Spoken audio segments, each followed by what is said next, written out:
Hey, hello. I'm on a toaster. Seriously? How are you guys doing? What's up? What's up? Give me a second. I'm gonna post. I'm starting.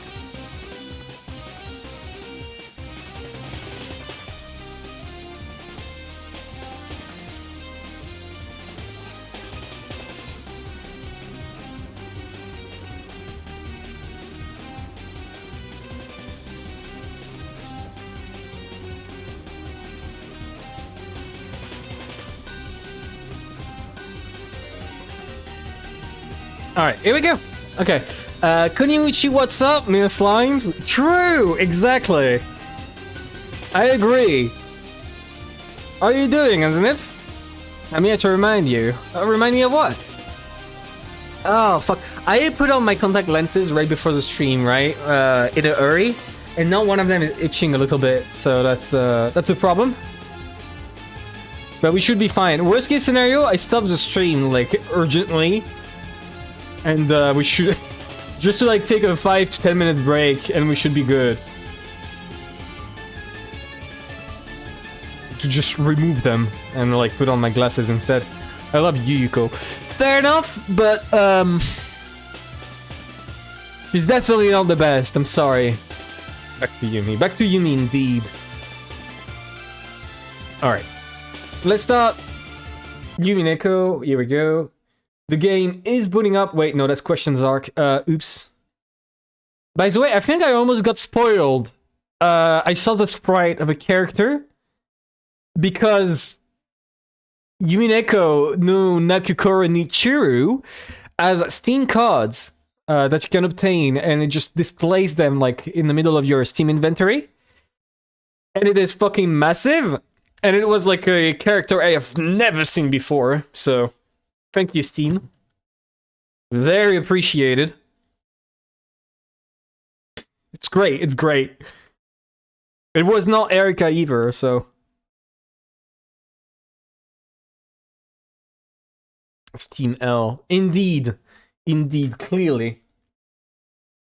Give me a second. Right before we start... Okay. Right before we start, we need the fucking thing to be captured. Hello? Here we go. Alright. Episode 5. Erika was just introduced. I know nothing about her. Like, nearly nothing. Oh, by the way, before we start, there is... I've started uploading the VODs for, like, those who don't know. I've started uploading them again. They're all on YouTube. We're up to, like episode 3 is ending very soon there, and then episode 4, which is the second best arc in my opinion so far, it's finally starting. Episode 4 is like so much better than 3. 3 was kind of a letdown, I feel. Episode 2 is still the best. I really like episode 2. They will lurk now. Bye bye, Monotoaster. Later. I mean, not bye bye if you lurk. Give me a second. Where the fuck is it? I'm gonna...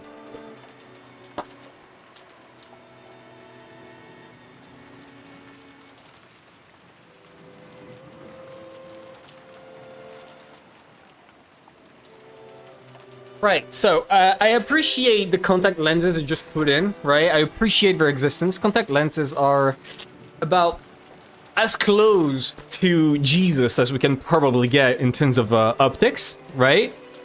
But I do not appreciate when they start itching like fucking insane. We're about 4 hours. I'm appreciating so much more now than on first read. Because you know the tricks?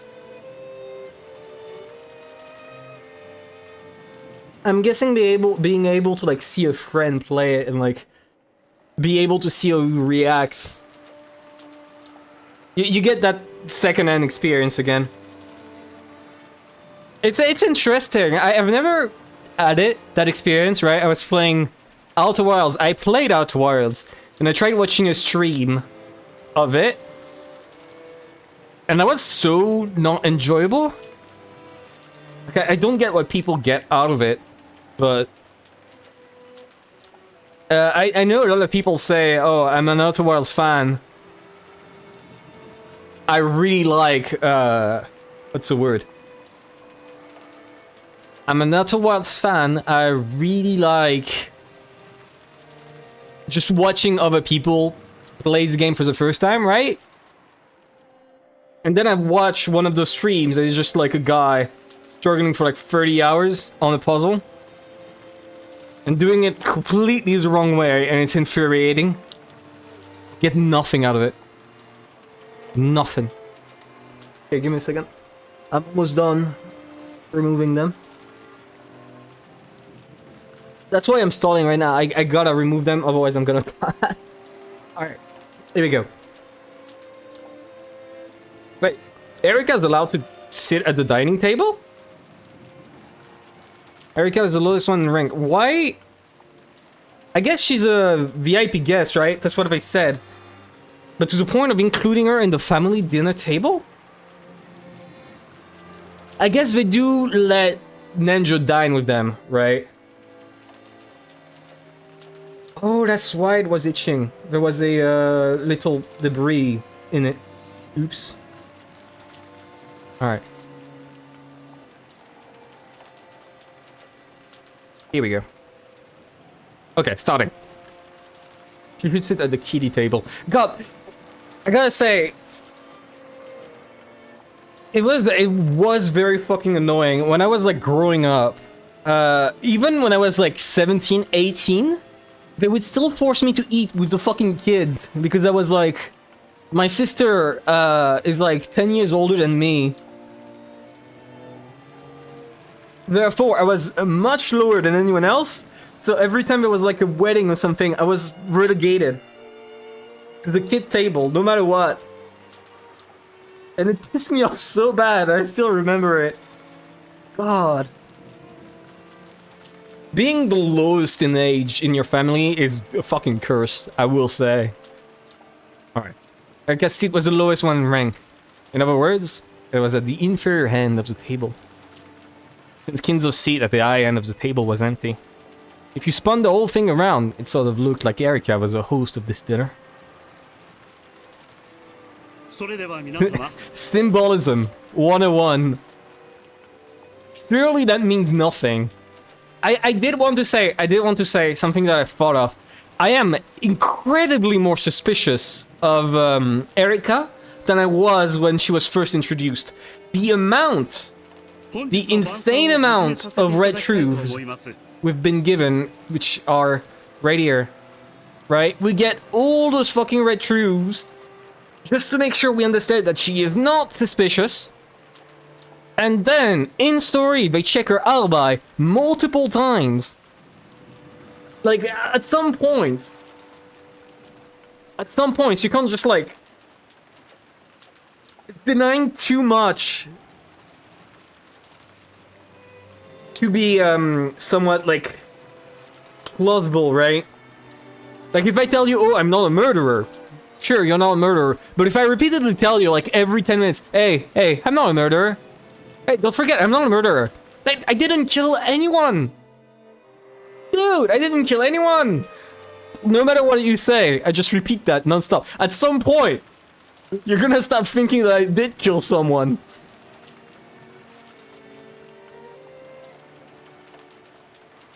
It's like that one tweet, the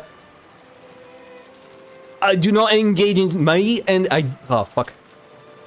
I do not engage in body trafficking t-shirt raises a lot of questions directly answered by my t-shirt.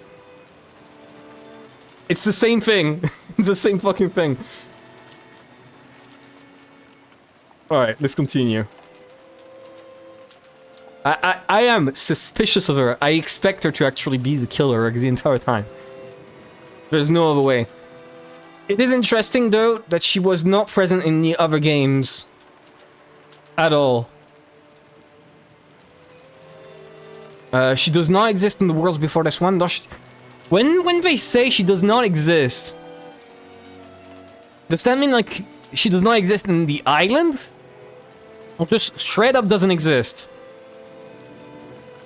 Because then, what the fuck?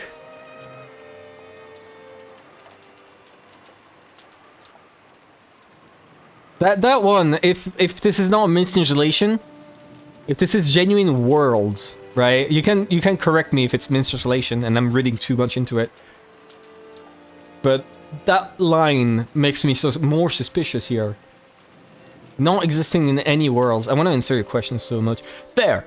Again, if it is a mistranslation, there was like an occurrence of this, right? Where in episode 2, I read far too much into a line that turns out to just be badly translated. And so I do appreciate if you correct me on this, but if it's not a mistranslation, no mistranslation, okay. Then I'm gonna write it down, right?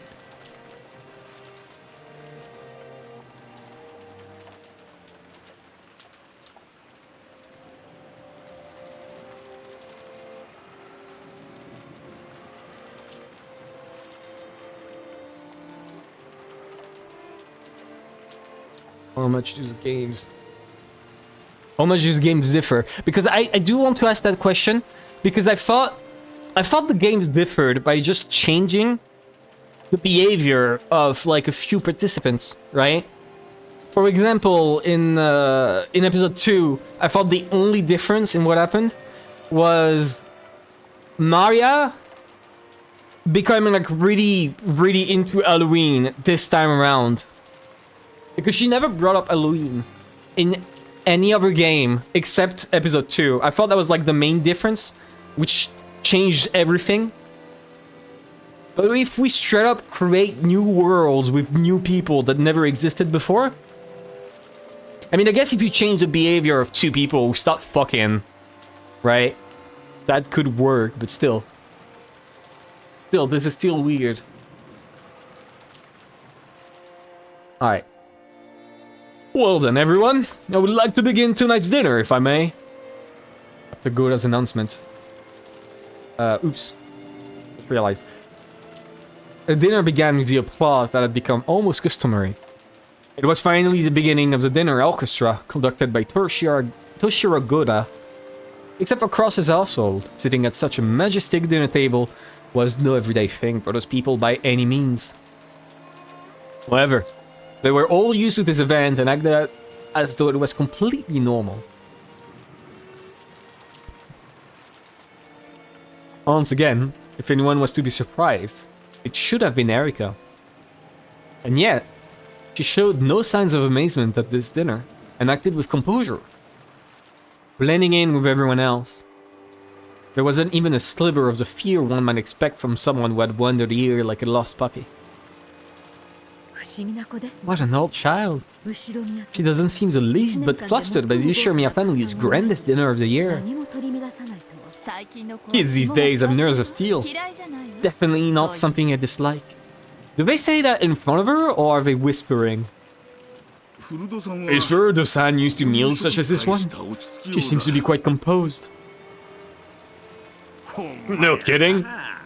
She looks really experienced. I can still get confused about which fork I'm supposed to use next. Was it this one or this one? She was on a cruise boat, I think, right? I guess she's reaching off, or at least she had like rich education. Without showing any confusion over the line of utensils in front of her, Erika gracefully ate her hors d'oeuvre. Hideyoshi had started joking around with her, gripping a fork in each hand. Of course, the president of a company in the food service industry like Hideyoshi obviously knew his table manners. However, thinking that Erika must be nervous over this dinner, he had intentionally spoken with a comic tone of voice. I love Hideyoshi. Hideyoshi's so cool. He's so nice. It's a shame he participated in murder in episode 3, but you know, you can't have everything. You have to start on the outside and work your way in. If that's the pain, then just ask for some chopsticks. If you're Japanese, you've got to love chopsticks. Chopsticks are so great. Just one pair of those and you can deal with any kind of food. As soon as she began talking about chopsticks, her eyes started glittering. The smile she now showed for the first time was far different from the dignity she'd displayed before. Was the warlord that nice? More like something you'd expect from someone her age. She really loves wood that much. Here you go. But even you would use a spoon for curry and rice, wouldn't you? Okay. Okay, I changed my mind. I changed my mind. I changed my mind.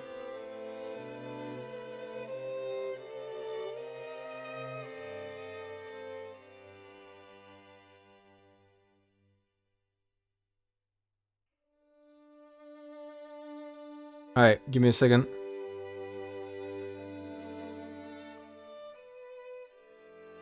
Wait, I need to upgrade the size.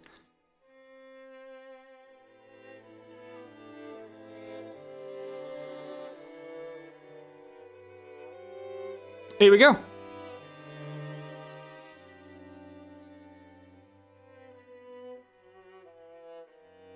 Yeah, you know what? That convinced me. That convinced me. That was enough. That was enough. You really just had to show me this. That's all you had to do. Just make it unbearable. Is there anyone who eats beef balls with a spoon?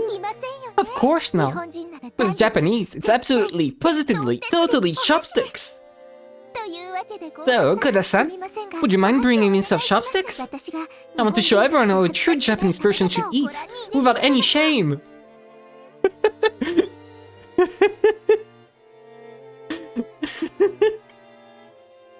What the fuck is she? By the way, what are we eating next? Unfortunately, that would be soup. Good luck drinking that. What would be the founder of OnlyFans? True. As she imitated a trucking gesture, Erika winked at everyone.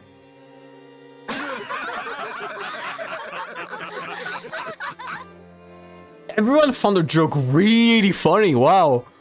Of course, no one was laughing at her. She obviously knew that soup came after hors d'oeuvre in a full course meal. Furthermore, Erika had noticed both that she'd been performing too perfectly in creating a sense of tension, and that either she had tried to break the ice because she thought she was nervous. That's why she started acting a little childish and not outed. Acting out the part of the guest enjoying a harmonious dinner. Pretty soon, not only Kiri, but everyone else caught on. Though she was an uninvited guest, she was apparently worthy of participating in an Ushiromiya family dinner. So suspicious. That's so suspicious. I don't trust her like one bit.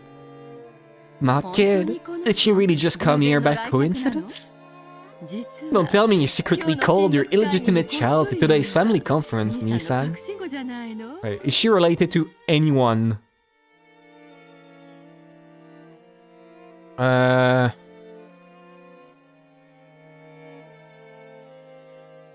Yeah, okay, no. No, it doesn't. It seems she even has the smarts to brighten the mood. And her manners are simply wonderful. It wouldn't be bad at all to have this girl as a daughter. Jessica's over there, just incredibly sad. That's pretty cruel. Where does that leave Jessica? That's mean, Rudel-san.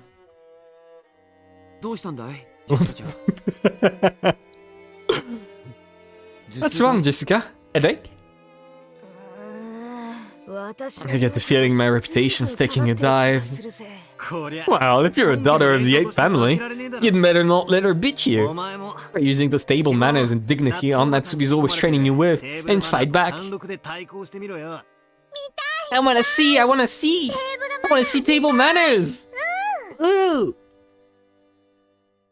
Hey, jumping around is bad manners. Come on, Jessica. Show us how it's done. Okay, wait, question. Okay, this might be silly and unimportant, but if I remember properly... Give me a second to pull it up. I can pull it up really quick. Right, in episode 1... Right here.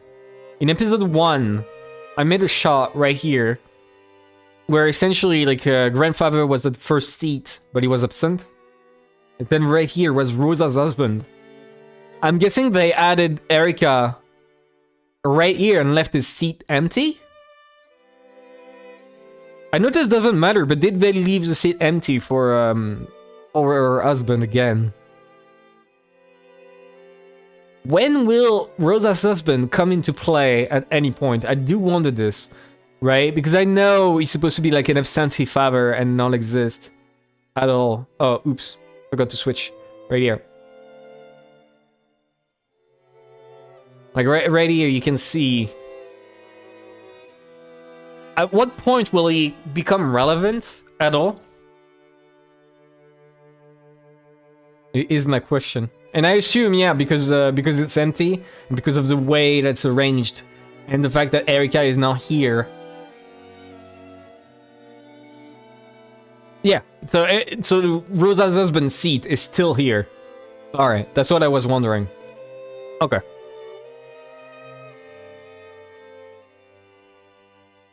Oops.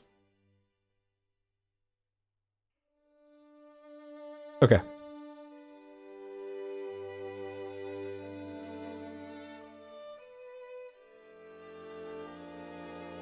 Fish-eyed Maya is indeed terrible. Or terribly scary. Terrible in a good way. Here we go. Hey, jumping around is bad manners. Come on, Jessica. Show us how it's done. Wait, wrong voice. Sure, of course. She's gonna slam the table with her American fist. And start disguising as Marisa and sing rock. Or Tsurupetan. Why would she sing Tsurupetan? Considering she has considering her boobs. Why would that be the song she sings? That seems like a bad choice. Like, that does not fit a character. Why would you do this? It's castrated. She does that magically. She always has them on. I don't know if you remember, Max. She always has them on. At all times. Jessica straightened up so much it looked like someone had poked her back with a pole. She had good posture, but it somehow lacked elegance. She looked, well, kind of like a triangle ruler. She sat at attention with her gaze fixed straight ahead, tried to bring her food to her mouth despite this, and failed miserably. So her Pitan reference is Igarashi? What? Wait, what? Really? Dude. Okay. One must imagine just get brass knuckle. She always has them on, yeah. We haven't seen her. Wait. Does a sprite show this?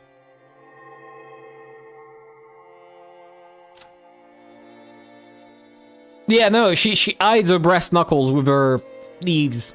Right.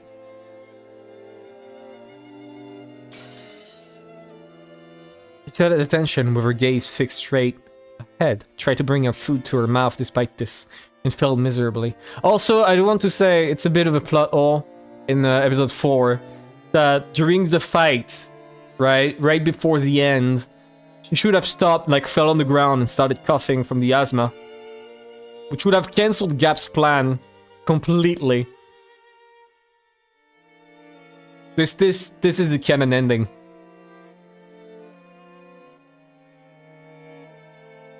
Dad, who was sitting next to her, suddenly realized that something was up.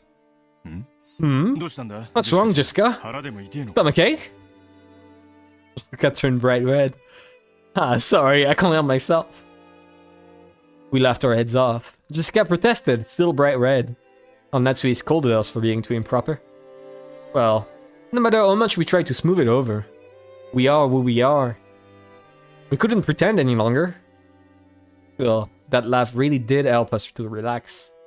We were so concerned about the guests getting nervous, we got even more nervous ourselves. Wait, is it... Do I have it? No, wrong one. Yeah, this one. This one is probably my favorite Umineko GIF. At least for now. Really love it. This is the episode 4 canon ending.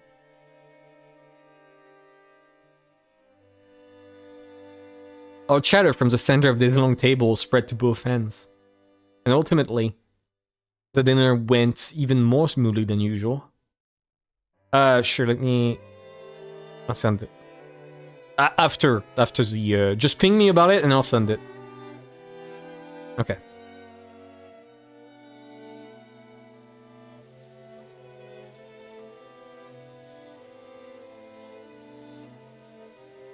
With some delicious cheese and coffee, our peaceful meal came to an end. Goda won unanimous acclaim and was praised for his skill by all present. Our peaceful meal. Or peaceful? But...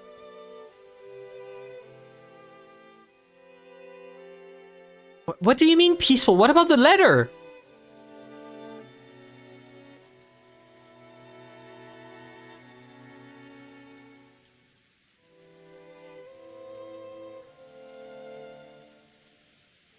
Yeah, I doubt this is gonna be addressed if this is the only thing we get about it.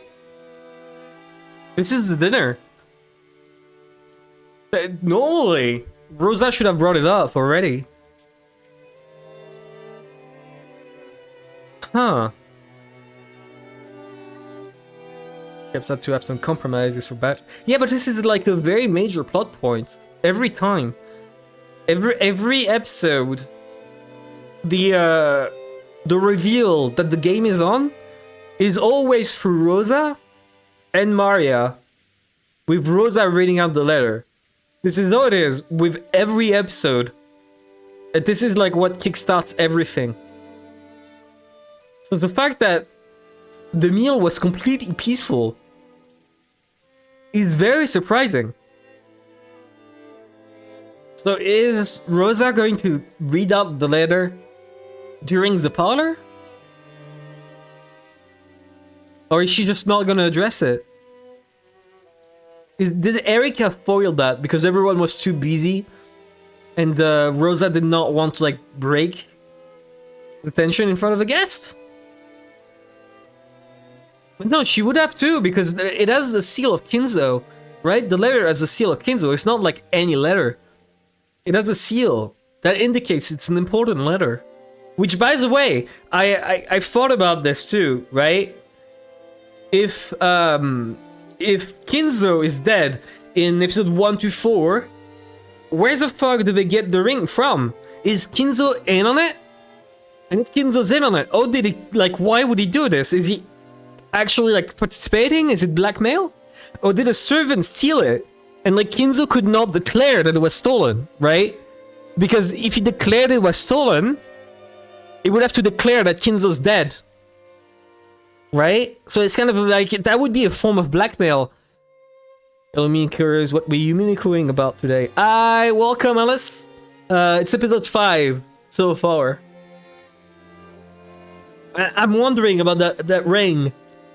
But it's something that I realized right now. The scene at the beginning was... Yeah, no, that's what I'm saying. Was the ring stolen in 1986? And Cross was not able to find the ring anymore. At that point, that would be 2 years before that the ring is gone. That's what I'm wondering. Because if it's when this happened, that would make things very weird. Because I assume he did have to send some letters, so like, how would he manage to justify it? Same thing with the fact that we never see him worried about it. Right? At no point in time has we seen Cross going, wait, where's the ring to Natsui? That would be like a major concern. So did he lose it right before the start? I guess. Thank you for the follow, Alice. Very appreciated. Welcome to the to the streams. Yeah, the ring is pretty interesting. I'll need to think about it further. I gotta explore that line of thought, but I'm gonna move on for now. It's probably gonna be addressed at some point. I do want to see Cross address it here, although I think he's gonna die. I don't remember, at the very start of episode 5, they showed who died during the first Twilight. And I think the second Twilight too. And I don't remember if Cross was in on it. Alright. Normally dinner tended to have a very dark atmosphere about it. And the adults would often keep that mood as they moved straight on to the family conference. However, perhaps because this year's dinner had been oddly peaceful, everyone decided to take a break. The adults included.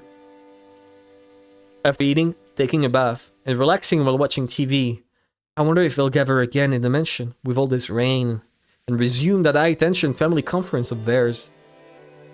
I'd rather not think about it. Apparently, Aunt Eva was getting really worked up, trying to convince the rest to start a family conference right away. I thought that said Rosa, okay. But it didn't look like many people agreed with her.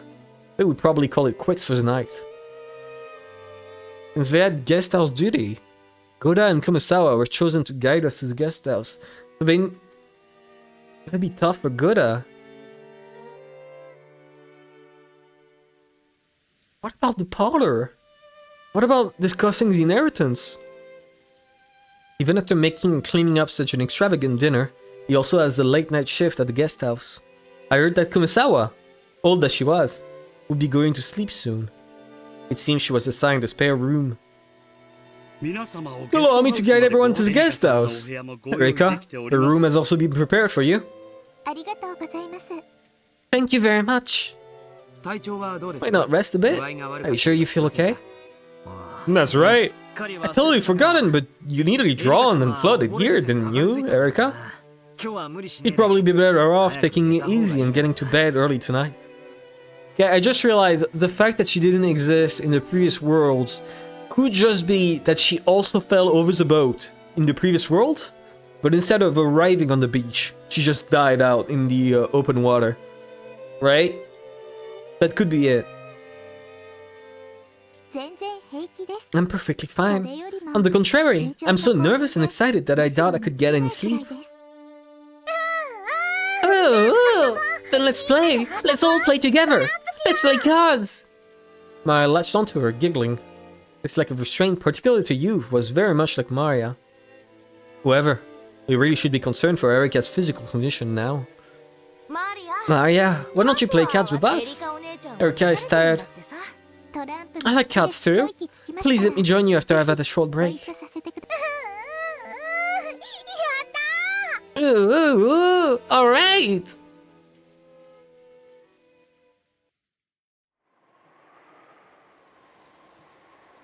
Are the adults too going to bed? Is Cross getting away with it? I just realized also, it could be Cross with Kinzo during episode 3? Episode 4? And if that's the case, then like, if Cross is given an ultimatum that he can't meet at all, right? If Kiri's plan was too smart, which completely cornered Cross, so he decides to like just go murder Appy? That could make sense? I doubt it. I doubt it. It's in the PS3 background. That's the 07's mod. Yeah. It's mostly because I love the original sprites. The original sprites are fantastic. I love them. Like, genuinely, it's not a matter of soul. It's not a matter of, like, irony or something. I think they look better than PS3 and Pachinko. Like, objectively. I really like them. They're very expressive, and I like the style of it. She passed through the lobby of the entrance hall. Erika stopped walking. Chiko's best. I've seen... There's one Pachinko sprite I like, right? There's only one. I mean, there's a few that are alright, but my favorite, probably this one.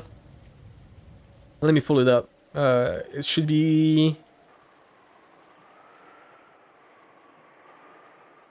I had it on land. What do you mean I've lost it? Okay.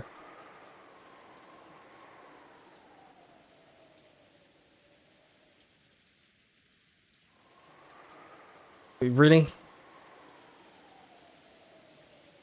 Okay, well, it's over. Alright, never mind. I can't find it. Yeah, the Jessica sprite. Jessica sprite is great. I really like PS3 and always viewed the original as like okay. My soul slop. I don't think it's soul slop. I just think it's really good. This kind of makes me dig it. Yeah, I think the background of original Umineko is soul slop, but the sprites themselves are very expressive and very cool to look at. It's like 2, right? Where people shit on the art and say the art is awful. But the reason why people love 2 is that the character design on all of them, although the art is not good, subjectively, the character design is like flawless. Every single character in this style looks distinct and interesting. And they transmit the vibe of who they are really nice. Like, George, you look at him, without even knowing him, you know he's like some nerdy, gentle guy, kind of, lets himself go a little bit, and like, you know, just a nice guy. You get the, dude bro vibe from Butler just looking at this, right? Give him a monkey. What do you mean? What are you talking about? Maria, yeah, you get the idea of her somewhat like oh, she's very weird. And Jessica is Jessica. Like you get what I mean, right? You look at Eva, you already know her deal just from looking at her.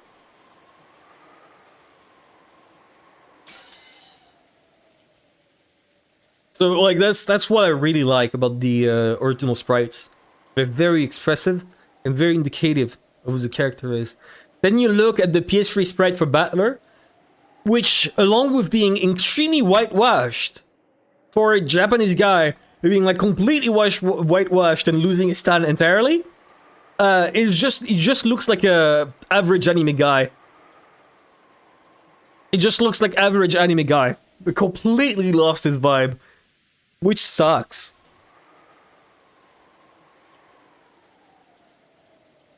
Yeah, Jessica Sprite is just... I love her. No, wrong one. I think it was... Right, this one.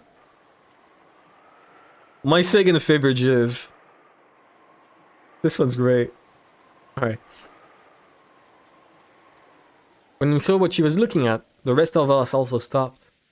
Oh, that is the Golden Witch, Beatrice-sama. The Golden Witch.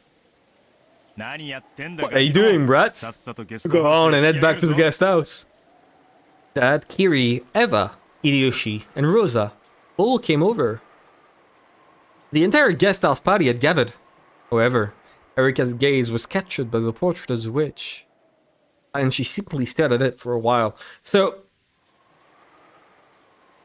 where the fuck is it gonna go? Every single episode at the scene where every adult was in the dinner room discussing everything. Why is it gone? Did we forget about it? Whenever Erika's gaze was captured by the portrait of the witch, was the dinner room a move that Beatrice made every game that the witches thought was unnecessary and like dropped it out? Like, that could be it. That could be the witches deciding that that move specifically is superfluous and should be dismissed to get to the point directly.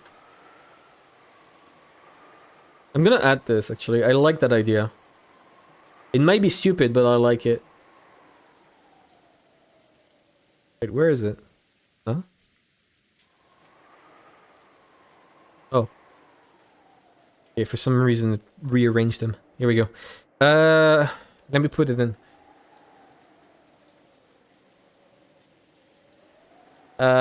Did the witches decide it was a useless move from Beatrice side to put it out? Right? Did the whole... Maybe there's extra person or not. Mystery get deemed worthless? That's my question. We'll see. We'll see if I get an answer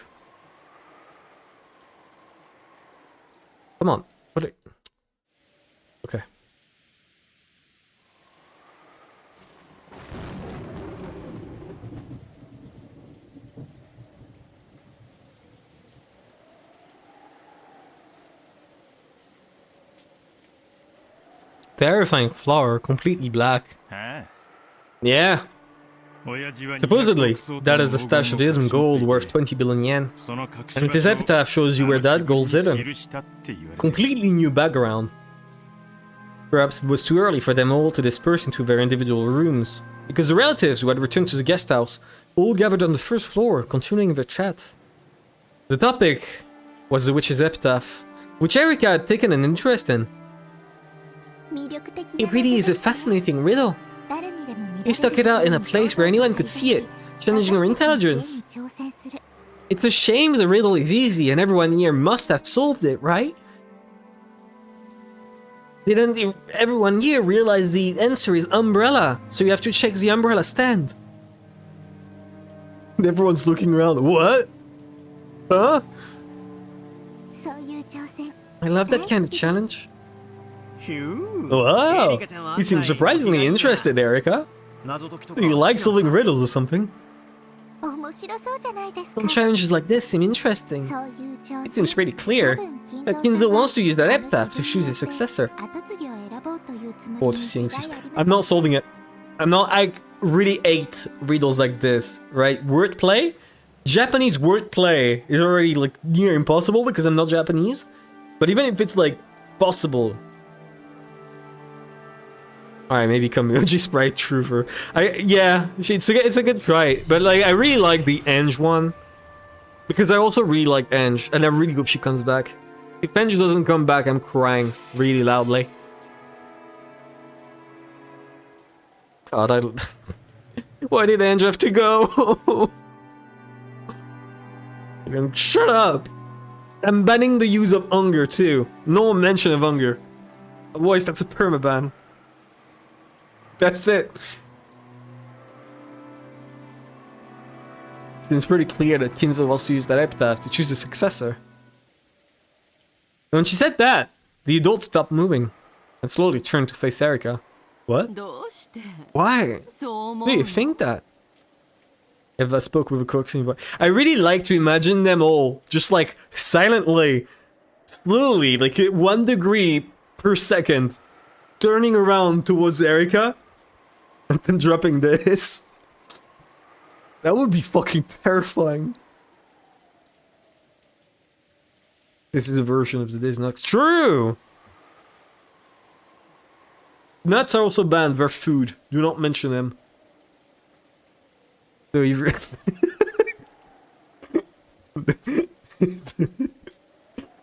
so every now and then, there had been whisperings among the relative that whoever solved the epitaph's riddle might be given the family inheritance. This had been no more than wishful thinking, since such a thing had never been specifically stated. And yet, though she had only read it once, this outsider had already reached the conclusion. How had she come to it? That's... Let me Oh, they don't give us the riddle here. No, that's not the problem. Solve the epitaph, you can become the next Ed. He wasn't trying to make it sound like wishful thinking, but an outright fact. I mean, Eva did solve it once, along with Rosa. I wonder if it happens again. So we closed in around Erika, asking why she was so sure. You're gonna make a terrifying face. Oh no, okay. It's fairly common for an extremely rich person to relinquish his wealth to the solver of some sort of riddle. Since when? Furthermore, Kinzo didn't publish this epitaph in a newspaper, but displayed it in his mansion. That means the riddle was directed at the people in this mansion. You're right. Since it's inside the mansion, there's no way for someone who can't enter the mansion to solve it. So... that means grandfather's been challenging the people here. Guto. Well thought. Just by the simple fact that the epitaph's inside the mansion, it's possible to figure out that much. At first, this further Erika girl seemed to be the fairly silent type. But that apparently wasn't the case. She's a yapper. She's a definite yapper. Confirmed. As she grew excited by her challenge to a game of wits, she became much more talkative than I imagined. Fucking what up? Should I remove the background? I've always wondered this, right, since the beginning. Is it better like this?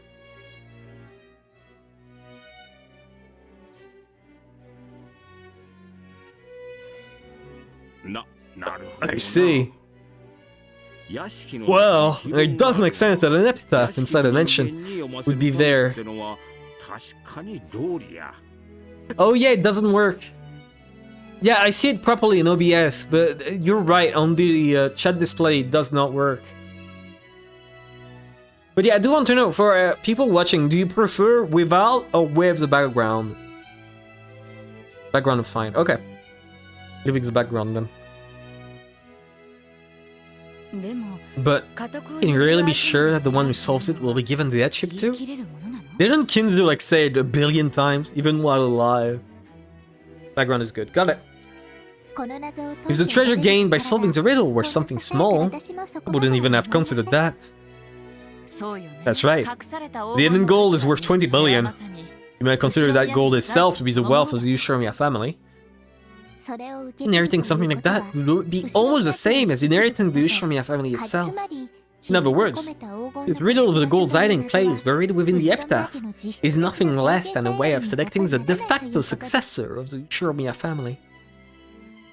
The idea that the one who solved the epitaph would be chosen as a successor had been passed around by some of the relatives for a while now.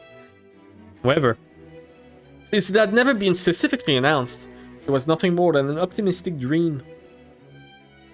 Picking this, they decided to abandon all consideration of this point until the details were made clear. Erika had clearly declared that this uncertain point was, in fact, true. One of the relatives had said it. People would have thought it to be merely an optimistic dream. However, when this was declared by a complete outsider, those words seemed even more credible. Everyone remained silent for a while, slowly considering what those words implied. Simply by the existence of the epitaph in that place, this level of reasoning is possible for further Erika.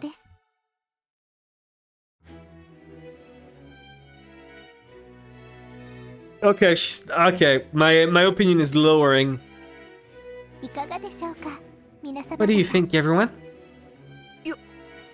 Sorry to bother, but my dad's a successor. Finding the gold will be one thing, but that doesn't mean you get to be the head, right? Jessica thought the treasure-hunting part of the epitaph was really fun. However, she couldn't help but let her expression grow bitter once we started talking about undermining her father's position.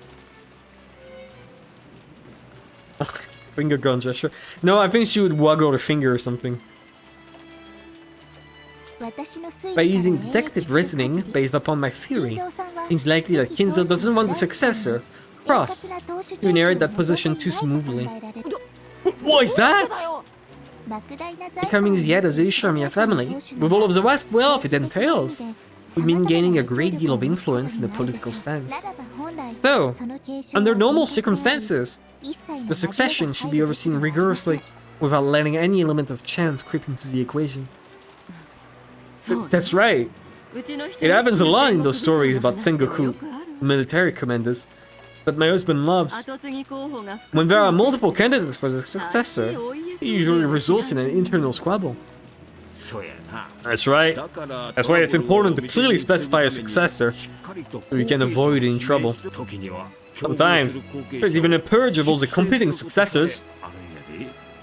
The Sengoku commander Hideyoshi admired Toyotomi Hideyoshi, who had his son-in-law Hidetsugu commit seppuku.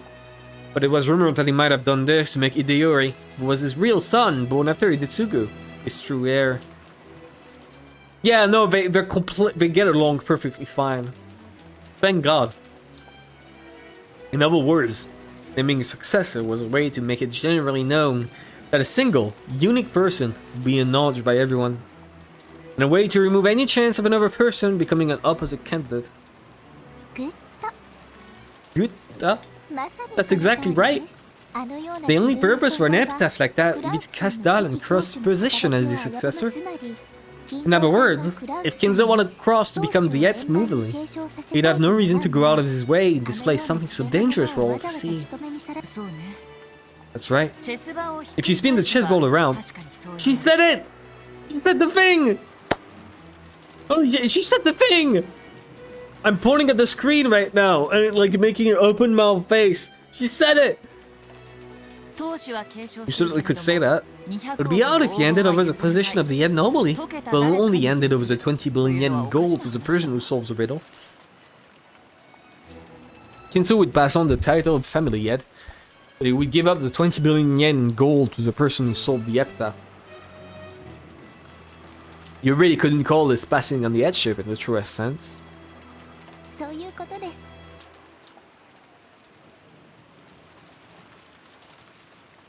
Even royal families would be horrified? No, not at all.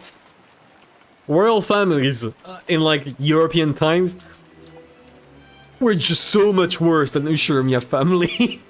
Also, what the fuck is that sprite? What is this sprite? What are you talking about? The fuck is... What the fuck kind of emotion is this supposed to be? It reminds me of a sprite I downloaded like a while ago that I didn't understand like what it was. Right, this one.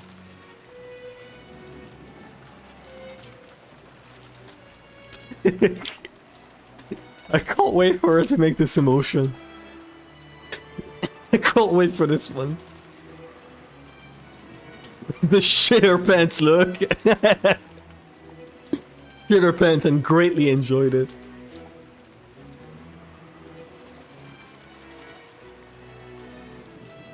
That's how it is. At his fearing, we're able to doubt whether Kinzo truly acknowledged Cross as his successor, simply by the existence of the Epitaph in that place. This level of reasoning is possible for... I really dislike this line. Every time someone speaks in a third person like this, I always find it so incredibly irritating. What do you think, Jessica? Look at her smug face. Look at how smug she is. What the hell? How do you call that reasoning? That's bullshit. It's screwed up. How can you dislike it?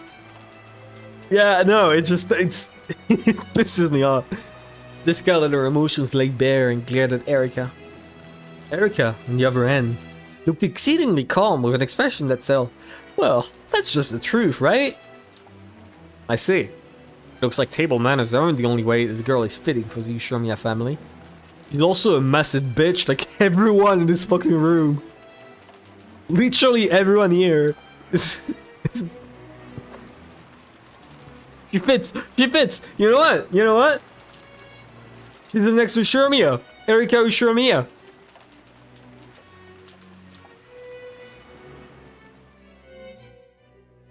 I think she really does match a family, even when it would be better if she didn't. Okay, take it easy, Jessica. Cool. And Erika, let's leave it at that for now. Well, we can put all the successor stuff to the side for now. Anyway, there's no doubt that it's Faber's big question for us. Wow! It's 20 billion yen! Oh yeah? What did you use it for if you found it? As if kids have any understanding of money. The golden land isn't just gold. It's a sacred place. Hideyoshi kept trying to force himself to chuckle and improve the mood. Everyone else said she fell along, but Jessica's mood didn't get any better. So, Erika, would you like to have a go at the Epitaph's riddle? She's gonna solve it first try. Yes, little grey cells are itching to get started. I'd like to start solving as soon as possible. George smoothly turned the conversation around. It was like the time she made everyone laugh in the dining hall. Erika looked around everyone with gleeful eyes and jumped at the chance. Giggle giggle. I like it. Well, since Erika seems so interested, let's all try and solve it together, just like last year. And Erika's gonna say, nope, I want to be the next head. Then she's gonna like do middle fingers to everyone and gonna like slowly slide out of the room, moonwalking. I'll make some coffee. Raise your hand if you want some. Not for you, Maya. You won't be able to sleep. She's too nice to do that. I don't believe it. I don't believe it. Ooh, I want to drink black coffee. Don't they get you excited? Real girls like this? I love them. Erika said that and smiled. So she must have known that she'd tick off for Jessica and make the atmosphere sour. She just smiled nonchalantly. Okay, I just realized something. It's very interesting that in any of the games, Battler was never, ever described as a detective. At no point in time was Battler ever called the detective. When Erika gets introduced, instantly they make it clear that her entire perspective and existence is purely innocence. They never established this for Battler at any point, and I've assumed it because he's the main character. But I'm realizing more and more as time goes on that it was completely flawed perception. Scary face incoming. Oh no. See? Without waiting for the crime on October 5th, there's a riddle you can solve. I've tried to solve it many times myself, but he didn't have a clue, so you give up and stop thinking. Right? Pissed me off, but I don't have a gut counter for that. Same. Same. Why is Wheel of Fortune a thing in like every single fucking country? It's such a boring game, I don't understand it. It's just you spin a wheel and then you just say words. I don't even know what the beloved hometown means, much less the Sweet River fish and the key. Thinking that a few more ants would show up if I waited. I kept on waiting and just stopped thinking. Have you figured out an answer of your own? Because I'm about to solve it.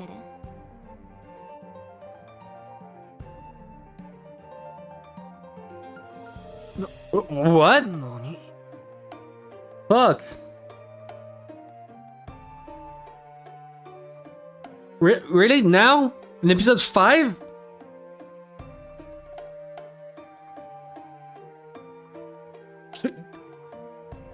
Should I take like a short theorizing break, like on stream? Like right now? To at least admit a theory? Because when I did my theories, I just assumed that I don't have to answer it for now. Because it would definitely be answered in like episode 7 or 8. I didn't expect it to be right now. Let me see what the next line is. This is where Burns solves the riddle of the Epitaph. I'd expect no less from the Witch of Miracles. Yeah, Fort Boyard fell off too. If a riddle is solvable, she can solve it without fail, regardless of the difficulty. I do dislike her, okay.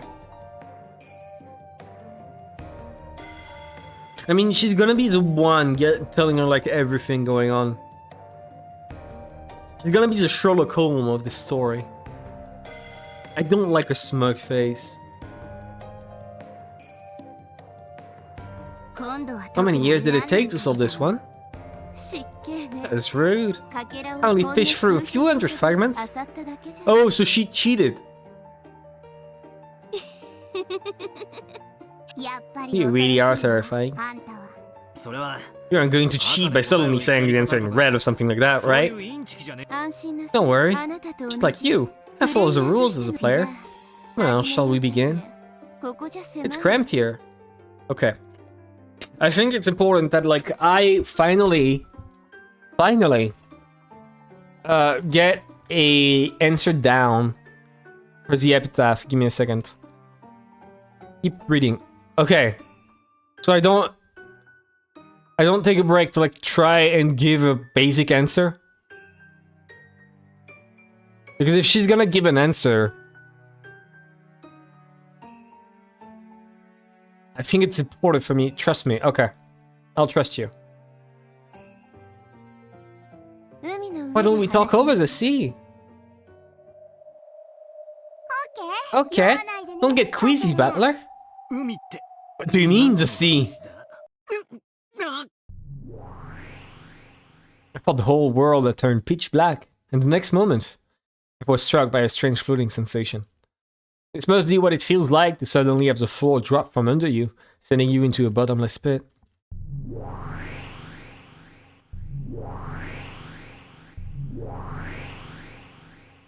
When I looked, I saw the two witches and I had been thrown into a pitch-black universe. In this space, every direction was covered in endless darkness, and it felt like a limitless expanse filled with countless glittering objects. Some people might have likened it to the depths of an ocean where innumerable sparkling fragments drifted.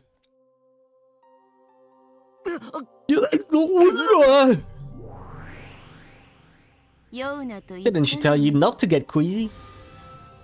If you want the concept of gravity, just create it yourself, okay? Come on, calm down and look at us. Come on, don't we look like we're just fine? Believe that your feet are on the ground and that you're being controlled by gravity. If you do that, you'll find your equilibrium. Yes, the two witches are standing normally, as if their feet were planted on transparent pieces of glass. I'm the only one floating about like someone in a rapidly plummeting elevator. When I saw that they were doing just fine, I started calming down, figuring that there was no need to be scared. Then, just as Lambda Delta said, I gritted my teeth and kept telling myself that there was a place to stand here and that I had to stay calm.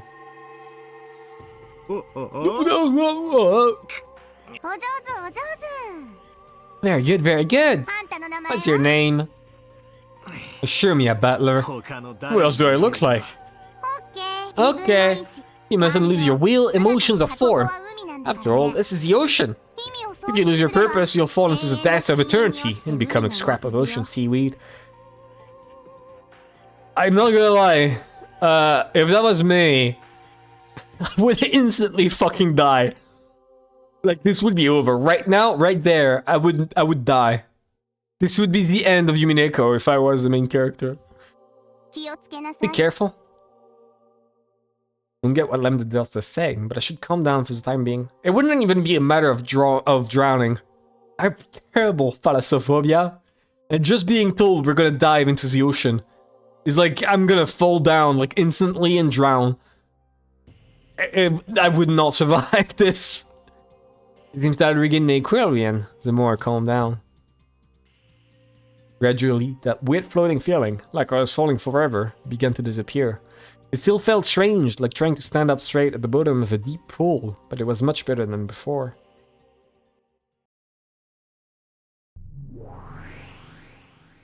Then let's begin! I'll weave together some fragments for solving the riddle of the Epitaph. I burn. Castle opened both of her hands. Then, like a planetarium, all of the fragments throughout this empty space began to spin, leaving tails behind them. The expression planetarium might have been surprisingly fitting. Multiple fragments were tied together by gold lines, and what looked like constellations zoomed by us rapidly, one after another. It felt almost as though we were dashing through space at an incredible speed. Then, with tails of light drifting behind them, several brightly glowing fragments swirled around Burn Castle. It looked almost like she'd created her own solar system, with her as the sun. That solar system surrounding Burn Castle grew to a radius large enough to swallow us up. And every once in a while, one of those satellite fragments zoomed right past me.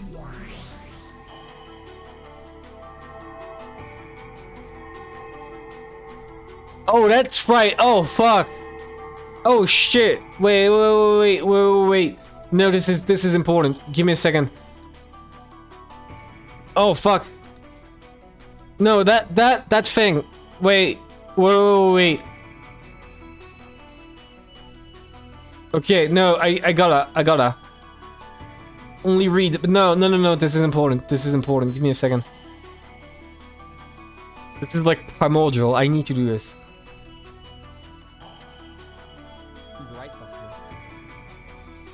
Okay, so...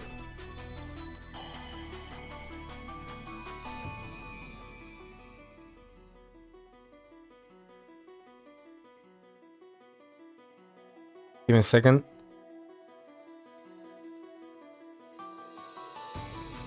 Okay, wait. I need to fix something.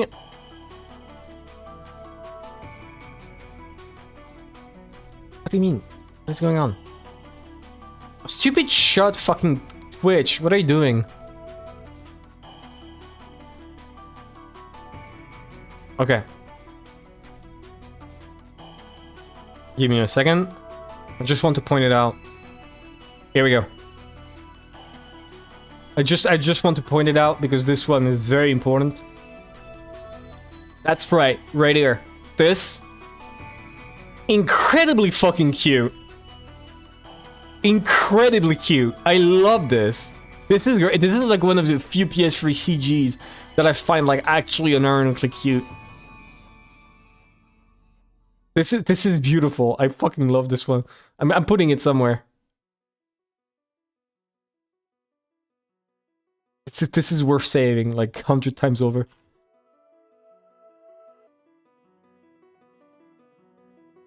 Give me a second.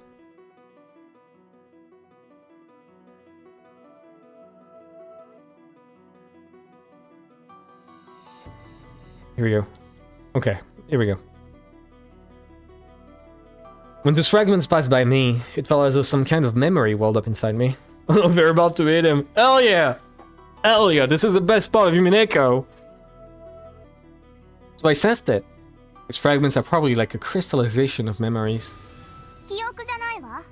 They aren't memories. They're fragments of worlds. Well, I guess they might feel like memories to you. Then let's begin!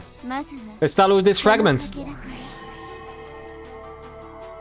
The satellites in the solar system was slowly sucked into an inward trajectory with Burnt Castle at the center. After drawing a spiral and approaching her, it settled down in the palm of Burnt Castle's outstretched hand. True, fair enough. And it glittered brightly, pinning over the world with pure white.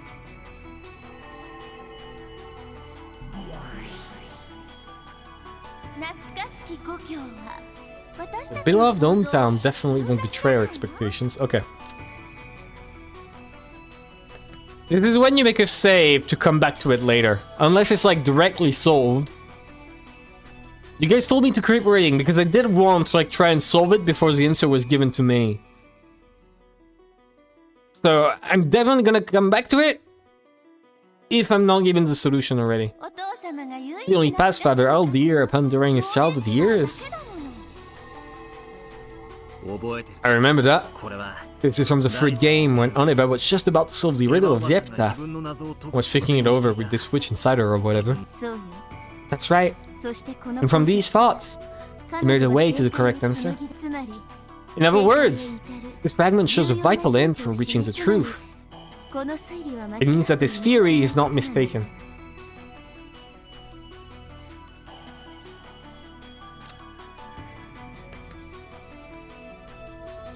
I should have saved it.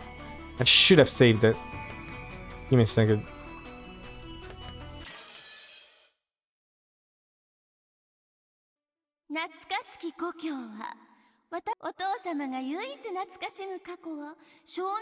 Okay.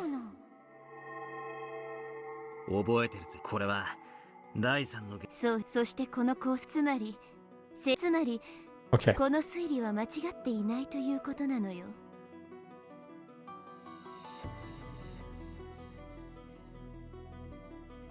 Alright, I want this one saved and we'll come back to it later.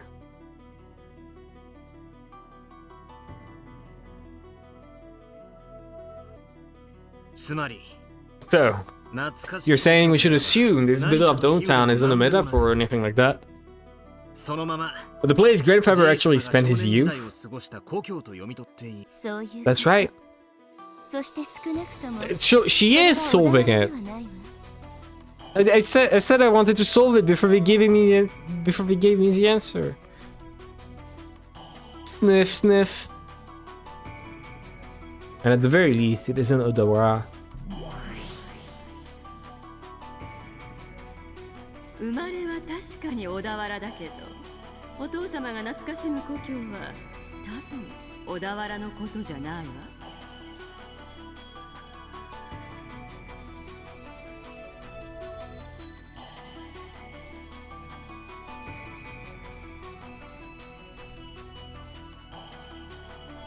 Is it his bloodline?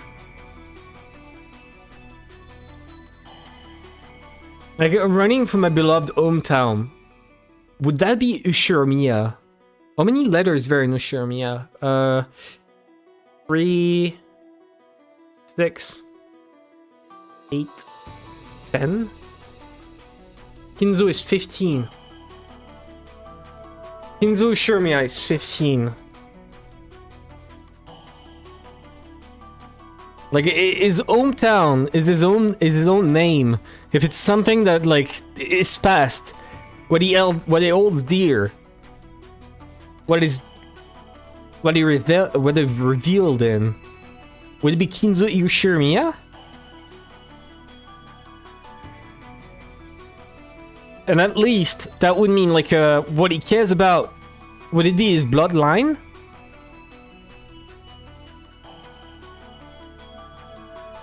So, like, if that's the case, if you go down the bloodline, you follow its path downstream, you will see a village. What village would that be? If you look at all of this. Joe, this will take a year. No, I do want to, like, at least say this, because this is... I'm just realizing this now to some degree. That could either be the servants or his manor, right? Or like a metaphorical village, but something... Would that be his children, like his grandchildren then? Or the sum of his children as a whole? It shows the name of every single one of them, like, manually. So... 6, 9, 12, 15, 19. No, that wouldn't be it then. But if you gouge the head, then kill, would that be him? Gouge the knee. You would go down the line of his family tree, come down to a final person in the entire family tree, and then you go into the room or something, like very specific room, which would contain a clue, or at least like the answer. Could that be something like this? Right? Like, okay. I'm sorry, I know you told me to solve it after. I beg you? Really? Okay. I was getting started, I was enjoying this. Oh. Alright. Otherwise, definitely where he was born. But I don't think that's the hometown and loved. I imagine all of us siblings have the same place in mind.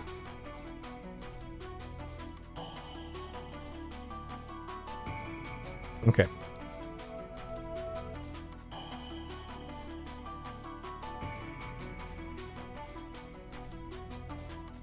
Okay, give me a second.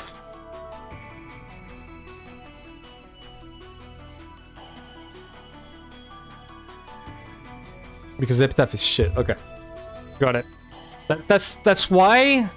Is it because you don't want me to solve it? I did want... Even if it's wrong, I wanted to at least put a theory out there.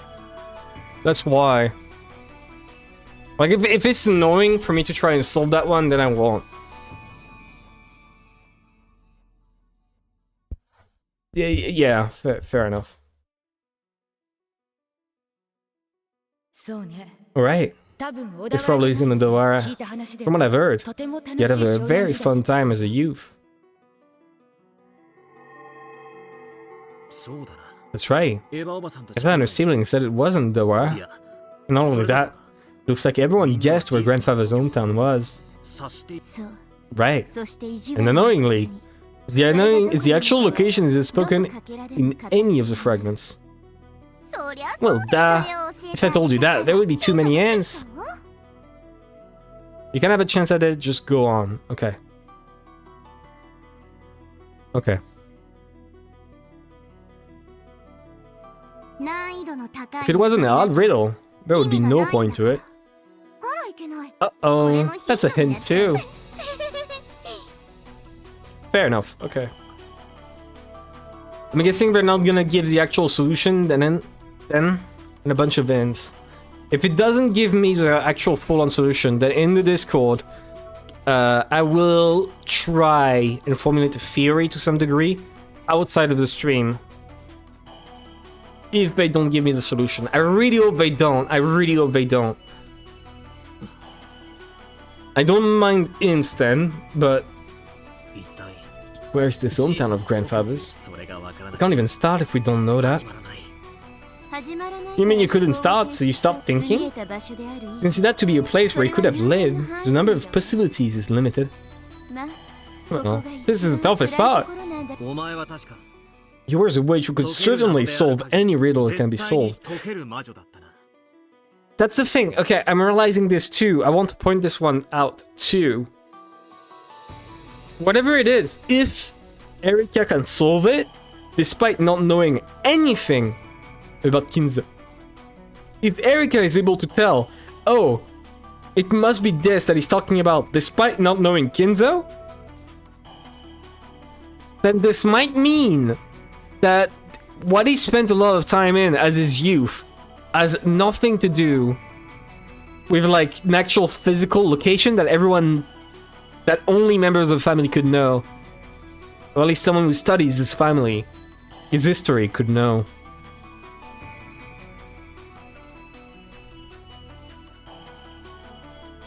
So he took those limited possibilities. In other words, everywhere on the earth, he considered every single piece of land that grandfather might have lived on. That would work too. But that way, no amount of time would be enough. So I needed to take some more hints into consideration to bring out the answer. Didn't you say it yourself? You said it didn't have to be a river with water flowing down it. Is the world sweetfish? It's too complicated. Why not forget it? Yeah, that's why I was talking about bloodline. Right? Sweetfish could be the bloodline, like I don't know, his blood.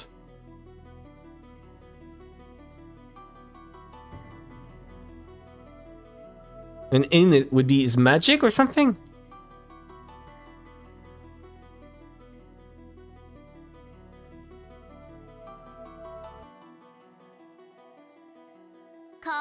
Think of a river. A river! Linking it with a family tree wasn't a bad idea. Try thinking about to link a river with something else along those lines. Family tree. Oh, so this was already brought up. I just came up with this one, but it turns out that it was already brought up and I forgot. This was brought up, like, I think 7 months ago, so I did completely forget about it. Maybe I was subconsciously influenced, though. 7 months ago was when I heard this. So it's nice to have a refresher. Running for the hometown. However, this river isn't truly a river. If I thought of something else, something that could be linked with a river. Sure, but if it isn't a river, then why is a sweetfish? Think, a river that runs through the hometown, but it isn't a river with water running down it. Something that can be likened to a river. Yeah, blood. The old Sweetfish River running through the old hometown. If I knew where the hometown was, so she could forget about the Sweetfish hint. However, since we don't know where it is, this could be a hint for us. Not really too much about the Sweetfish River. The Sweetfish part didn't really matter that much at all, did it? That isn't true. It was an excellent hint, wasn't it? Well, of course, maybe there was no need for it to be Sweetfish.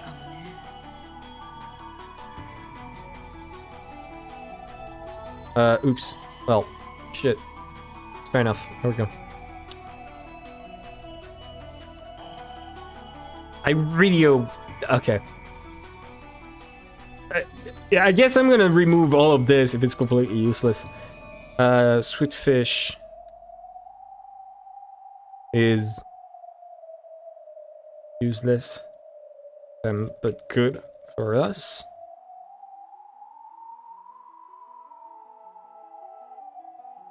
I'm gonna lower the size of this.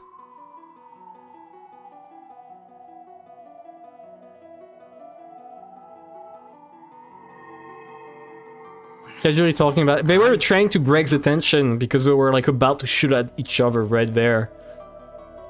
That's why they were talking about the hints. Ah, the sweet fish. It's a river, isn't it? A literal river? But of course, sweet fish probably doesn't mean the kind of fish that swims. Yeah, and on top of that, there was that toasted aside saying that sweet fish weren't that significant. On the other hand, Eva said it wasn't important for them to be sweet fish, but it was still an excellent hit. In other words, that sweet fish is the key to make you think of something else. Ah, he does, true. If that something is a different word— what? Where did this keep already? That something is a different word, but a word that sweet fish makes you think of. That Eva's line about oh, it probably didn't have to be sweet fish makes sense. But his thoughts, Eva formed some theory. Went to the library, looked for some books, and verified that she was right.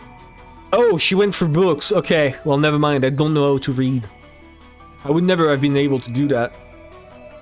In short, Eva formed some theory about the true nature of this Sweetfish River. If she had to read books, then it wasn't a bloodline. So, okay, I completely failed.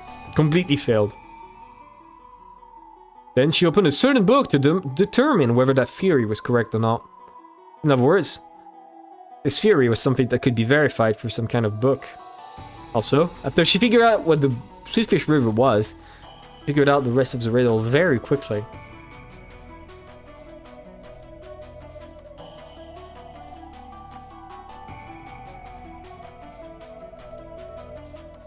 Okay, give me a second.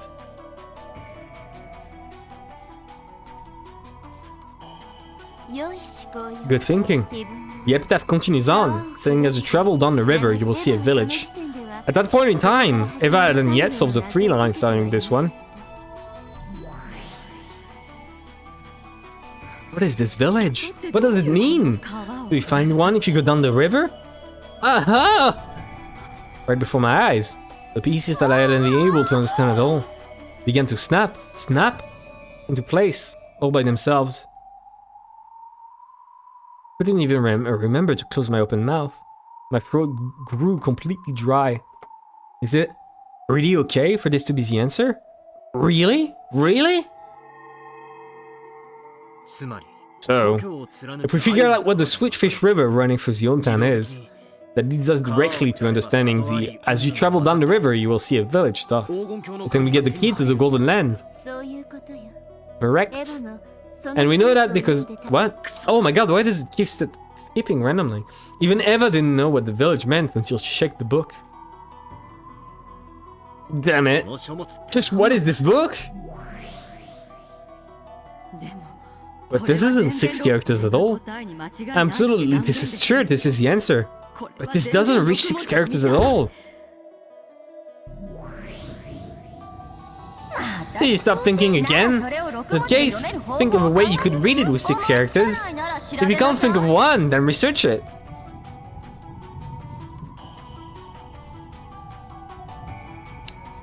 I'm realizing this is kind of useless. I'm just gonna... this is the last ones that I save, right?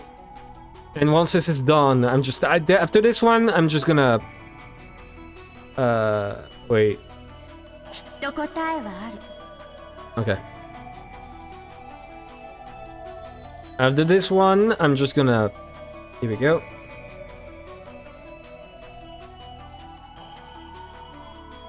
Just going to... stop trying to solve it, like stop trying to put it here, and I'll just like load a save later on. Let's just continue. You must not doubt that. Oh, is believing in that too much for you? You probably just cry yourself to sleep and then you just give up and die. 1, 2, 3, 4, 5, 6. Oh.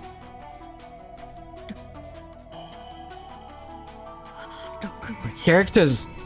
I found it. This is The key to the golden land!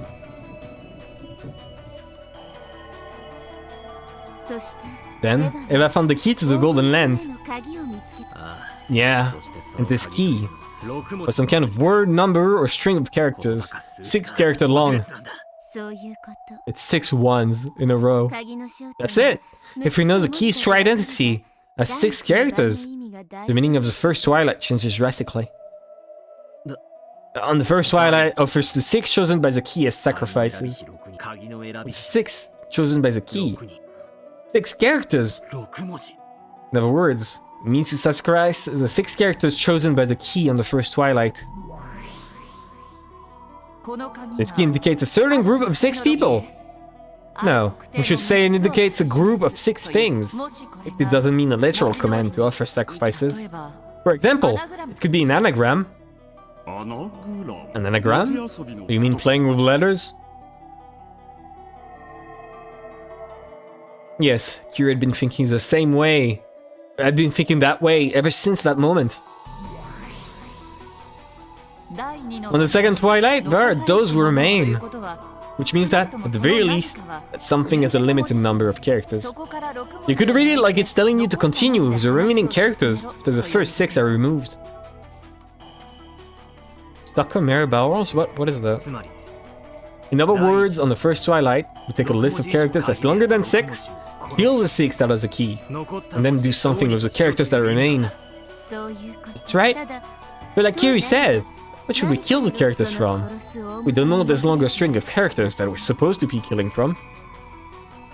On the first Twilight, kill the 6 characters that have the key. On the first Twilight. In other words, by the time we reach the first Twilight, some string of characters already exists. That may be a set of Japanese characters, but knowing grandfather's tastes, could it be something in English? The first Twilight has more than 6 characters, if this Japanese phrase is just 4.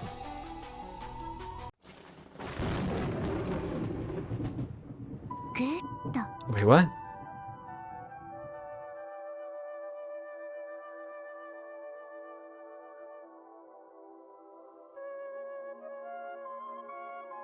So... Wait, what was the riddle about the first Twilight? What did the first Twilight say? The idea of yours isn't bad, Battler. Can interpret the 6 sacrifices chosen by the key as a string of 6 characters. I think it's a very clever concept. The key doesn't necessarily have to be key-shaped. I've also considered the possibility that it's an anagram. Come to think of it, you'd say something like that before. But in that case, where do you take the 6 characters out from? That's right. Since we're taking 6 characters out, it must be at least 6 characters long. You need to read it in some way that gives it more than 6 characters. We follow Father's sensibilities. I guess it probably is English after all. If it looks like we're getting stuck, why don't we move on to the second Twilight and look for hints?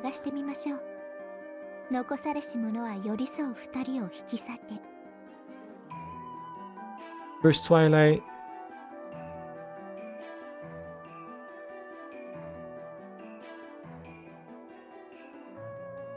I guess to the remain shall praise my noble name, then you add Beatrice, I guess?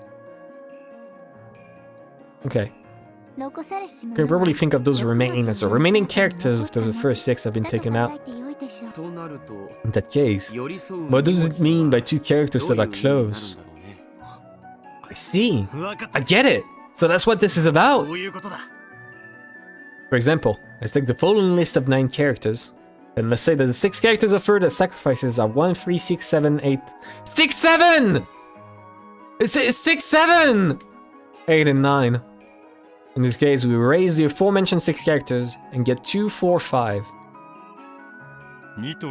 2, 4, and 5 are left. So what? Oh! 4 and 5 are close! Yeah, I get it! So the 2 are closer! Yep.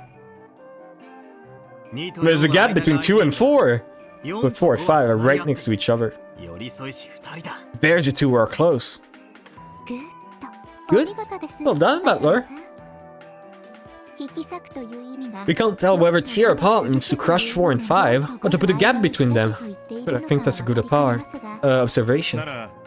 Whose remain shall praise my noble name. I guess you had Beatrice, right? In between the both? That face is terrifying. If there's a good chance that we're playing with letters, that might be the same thing. Characters that remain shall praise my noble name. That's tough. What could it mean? Does anyone know? I think I do. Huh? Tell me! Is this also an anagram? It's getting good. Butler, you're a pretty fixable thinker. When playing with letters, that means... maybe you can make some kind of word by changing the order of the remaining letters. Yeah, if so. I might be getting ahead of myself with this theory, but maybe it's the original list of characters that the first writer is removed from is 11 characters long. Well, then again, I would just say in conclusion. Why is that? What do you think there are 11 characters? We think killing a single sacrifice means crushing a single character. If we interpret the tear apart of the second Twilight to mean adding a gap between 2 characters, then there are 11 characters total. If tear apart means to crush those 2 characters, then we can assume that there are 13 characters. After all, from the 4th Twilight to the 8th Twilight, the word kill appears 5 times. And then on the 9th, it's written that none will be left alive. We ignore the part about the witch reviving for now. I figured that after crushing the first 6, separating the characters that are close, then crushing 5 more of them. Yeah, I would never have guessed all of this shit. Yeah, I never could have guessed any of this. Yeah, I know. This is bullshit. There'll be no characters left. That makes 6 plus 5 or 11. If tearing apart the 2 who are close in second Twilight means to kill both of them, that makes 6 plus 2 plus 5 or 13. And 6 plus 2 plus 5 is 6 plus 7. It's 6... Wait, it couldn't be that easy, could it? Not fully done. That's the same exact theory I thought of. It looks like you were gifted with excellent little grey souls, just like me, Butler. Hey, quit it. You're doing what comes naturally.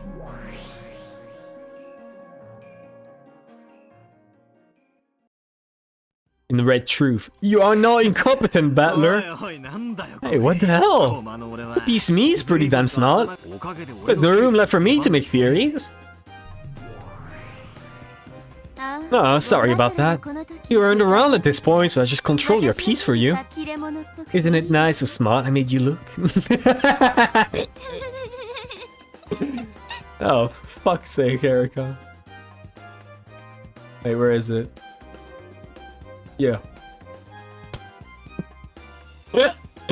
Shut up. Shut up, bird.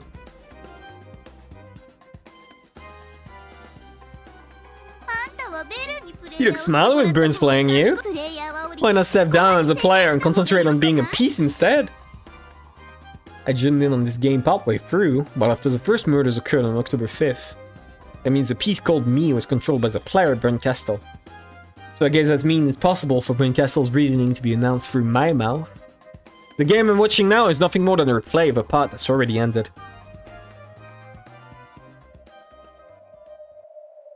However, it's probably good enough for now.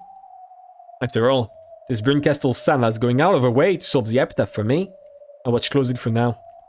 And I'll try to find out what it means. And then I'll let it slip herself just a second ago. Well, duh! If I told you that, there would be too many ants. If it was an odd riddle, there'd be no point to it. Uh-oh, that's a hint too!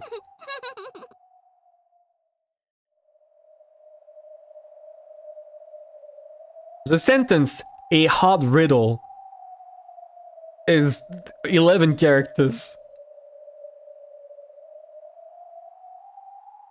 This theory about Grandfather creating the epitaph in order to choose a successor wasn't bad at all. Erica and Burncastle's logic is extremely reasonable, but that's only if we assume Grandfather was the one to create it. He was probably alive at the time the epitaph was displayed. But of course, grandfather is already dead by 1986. And in the games up until now, Beatrice returned us repeatedly with letters saying that the only way to survive was to solve the epitaph, trying to force us to solve the riddle. In other words, it was Beatrice's intention, or hope, that we would try solving the riddle. The epitaph is so confusing that, in most cases, the relatives never seriously tried solving it until the threatening letters started to arrive. That's why Beatrice fired the starting pistol that made us take a go at it. Why is Beatrice carrying out grandfather's will after his death? Like the theory proposed in the first game, is Beatrice really grandfather's confidant, who's following his orders even after his death, and trying to select the successor in grandfather's stead? If she did that, it would mean Beatrice really was Kinzo's trusted underling, the family alchemist she claimed to be in that letter. After grandfather's death, Beatrice managed the 10 tons of gold and took the title of alchemist. She was entrusted with the epitaph's riddle, and without ever embezzling the gold, waited for a human fitting to be the successor to appear and solve it. And if that human didn't appear within a set time limit, would that be game over? Suddenly, Aunt Ava, who solved the riddle in the third game, became the only survivor and, automatically, the final head of the Ushirmiya family, inheriting everything. Up until now, no one has ever survived past October 5th except Aunt Eva, the one who solved the epitaph. That was the only case where Beatrice let anyone survive. False! I mean, not false. Rosa did solve it, but Eva killed her manually. It's Beatrice's loyalty to grandfather, the thing that drove her. Was she so loyal, she faithfully carrying out some terrible order to kill out everyone if the epitaph wasn't solved? You must not stop thinking. Don't stop thinking. Don't just think of the riddle itself. Think about why it's significant. Why is Beatrice telling us to solve the epitaph? Why is she making us solve such a confusing epitaph? Beatrice makes us try and solve this epitaph we have no real chance of solving. By some lucky chance, a miracle occurs and someone is able to solve it. What significance would that have to her? I don't know, but such a miracle would be worth to Bito.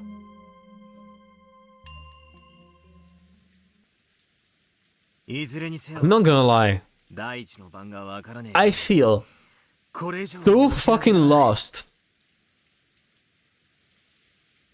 I feel like I'm out of my depth here. This is like the lines of thinking I did not even think of approaching. I thought there were spots where I felt smart, but I'm realizing I'm just fucking dumbass. Jesus. To figure out the first Twilight, we'll have to give up on the rest. I tried looking at it from several different angles, but in the end, I got stuck there and made no further advances. I didn't include here either. Yeah, no, I'm guessing this is odd. There's no point to it otherwise. Wow! I'm a good voice actor. Maria let out an extra large yawn. It's got several other people to yawn. We'd been using our heads so much that everyone had gotten a little sleepy. Jessica, who'd been silent and irritated the whole time, quickly stood up. I'm going upstairs with Maria. We'll watch TV or something. Okay, I'll go up too. Hey, why don't we all play cards upstairs? When George proposed this, Maya completely forgot about that big yawn of hers and started jumping around, insisting that she wanted to play cards. According to the clock, it was already 10 at night. It was already about the time you normally take a bath and get ready for sleep. Even the adults seemed pretty wary from traveling.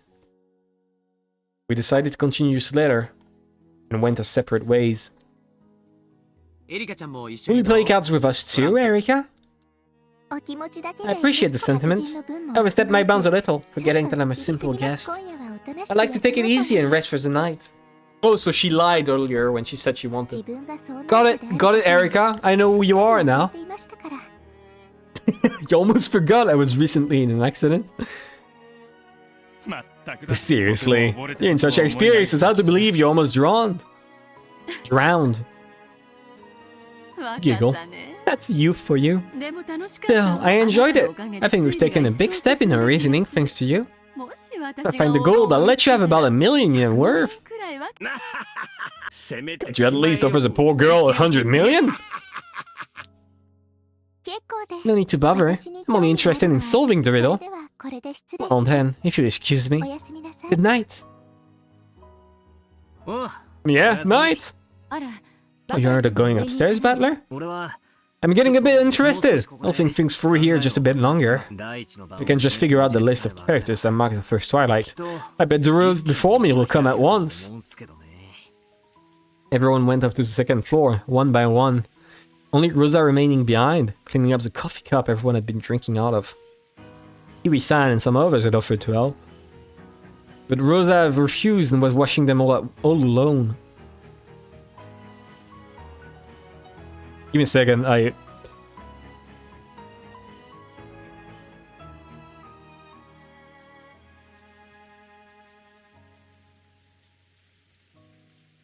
Okay, no. Never mind.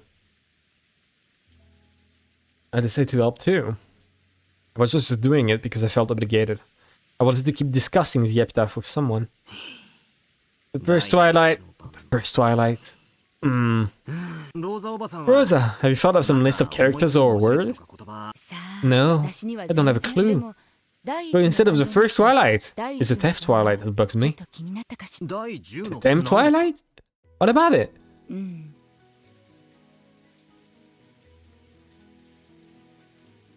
You'll receive the Golden Lens 4 treasures once and for the last time, right?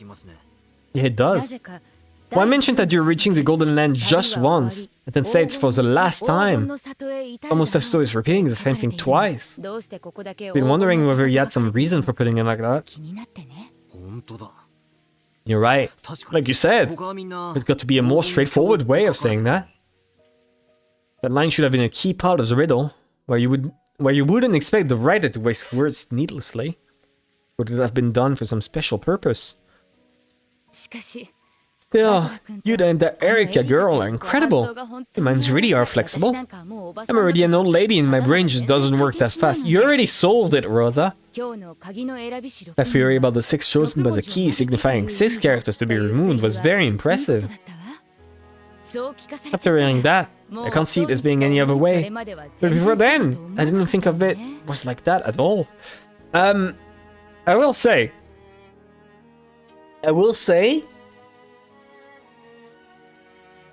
No,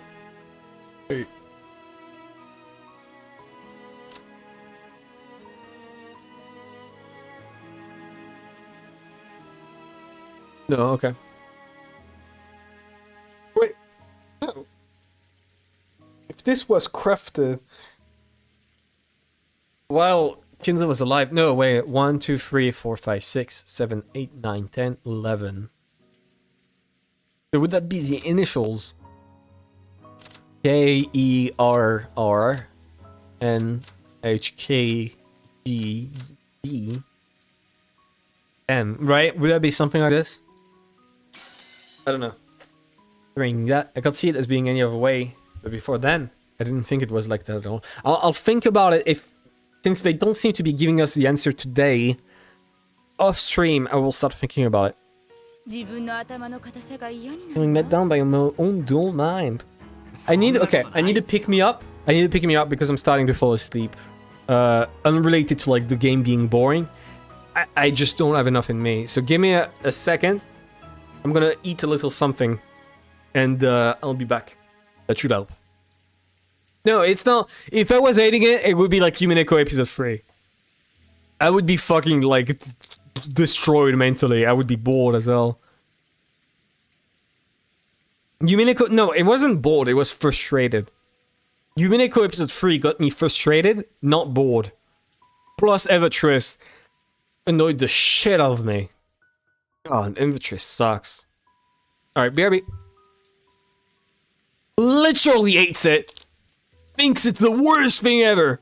Since toasted bread.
Almost done.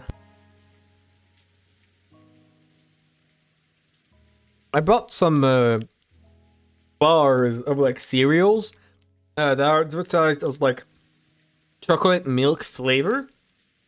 With like only 70 kilocalories per bar. And I thought it was rubbish and it was gonna taste like shit. This shit's fucking delicious. Jesus.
Alright, that really helps. Okay. Yeah, I was right to do this. That really picked me up. I needed that. Alright. Should kick in even more as I start speaking again. But I did really need something in my stomach. Also, I looked at the Discord while I was eating. And when you were talking about... When I said George being curious and you're referring to the monkey or something... I saw in the Discord you were talking about this, which I know this is a thing, but I genuinely do not know. Like I've heard of the name Curious George, but I do not know what the fuck that is. That's why I completely forgot. Is it some kid thing from like America?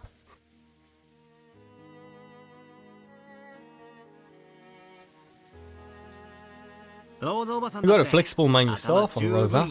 Ah, yeah, that might explain it then. Children's book, okay. This last time thing might be really important somewhere down the line. Not at all, my mind's very stiff. But now, I've always thought the first rider was nothing more than a place 1/10 of the way on the road to the golden end. Right, so you see George's yellow suit. Yeah, it's beautiful vomit green suit. Vomit, this isn't yellow. Vomit, this is not yellow at all. Give me a second.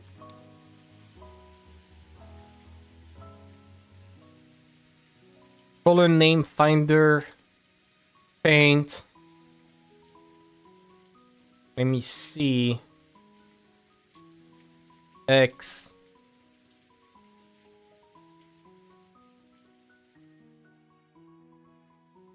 There we go. U. B. 44, 240. How do I change it? X.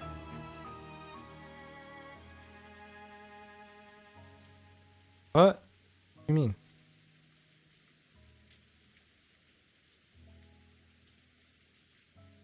I just want to see what color it is. Ah, here we go. Okay. 244, 255. 255. 136. Yeah, that's kind of yellow, actually. I don't know why it looks green on my screen, but... Now I look at it closer, it does look... Yeah, yellowish tan. Manila butter. Honeysuckle custard. Or greenish yellow. Obviously yellow. I don't know. It looks more green than yellow for me. I guess, wait, do I have... Okay. No, I thought I had the night light on my PC, but no, I don't even have it. So I don't know. Yeah, it's definitely greenish yellow, but for me it's more like green than yellow. My mind's very stiff. Okay. Yeah. What's that? Sounds interesting. Mind telling me about it? I'm always like, every time there's like a pause like this, where the music stops, I'm always believing that one of the characters is going to like turn evil and their face is going to become like incredibly fucked up. Second time, cool wrong, but I'm not colorblind. I know this. My dad's colorblind, but not me. After all, in the line before the first twilight, it says you must travel to the Golden Land, right? Next part describes a journey that lasts 10 days. At first, I thought the first twilight would be part of the way for that journey. Journey? I see. When the journey begins, and when you set up camp at the first twilight, it offers a sixth sacrifice. So where would that place be? How many kilometers from the starting point? Please, don't tell anyone about your own silly ideas, okay? The first thought I thought about attaining two of the treasures of the Golden Land. Just assumed it was more of the same. Typically, attaining treasures, attaining them. But I thought it meant reaching or arriving at some place. Some place 10 days away from Father's hometown where all these treasures might be found. Yeah, that one I got, at least. That attaining was reaching somewhere and not getting something. Are you kidding? That's a brilliant idea! The first twilight is the first stop on that 10-day journey. The name of that place might be the key to move forward.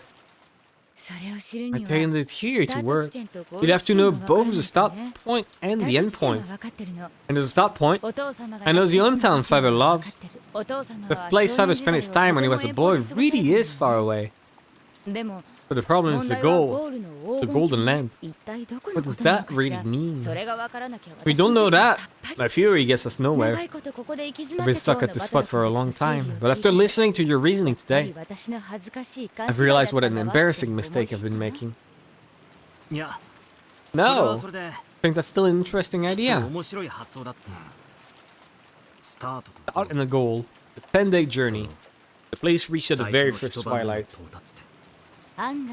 Believe it or not, I think you might solve this one easily, Battler.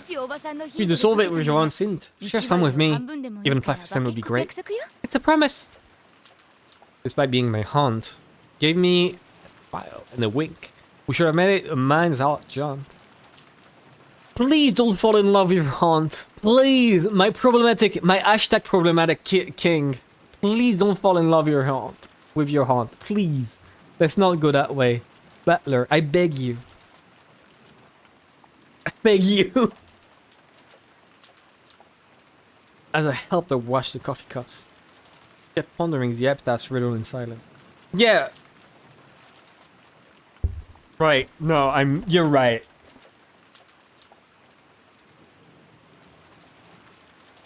You're right.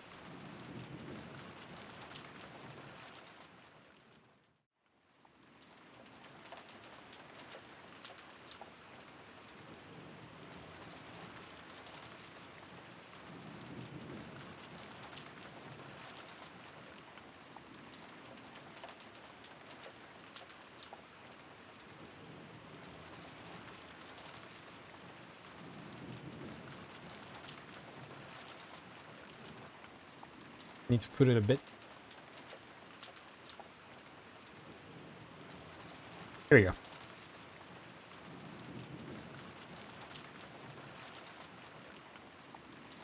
So we lost Rosa now. No, I don't. She's still the worst fucking person ever, and I wish she would die, right? Like when they did the thing where like Berncastle promised she would try and find a fragment where everyone comes back home. I really wish it'd be a fragment where everyone comes back home, but Rosa is thrown in jail. That would be the ideal outcome. Erika or Rosa? Erika so far, because at least Erika has not beaten up children. Which is, it's a really low bar. It's a really low bar, and if Erika was worse, yet. True. She is currently alone with the children. Battler's gonna enter the room. Erika will have beaten the fuck up out of everyone. They're all gonna be bloody and fucking almost dead. Wait.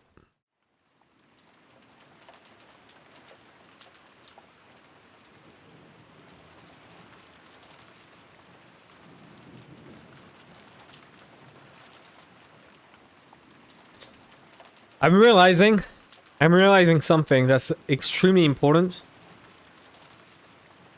Red truths are only true at the time they're pronounced.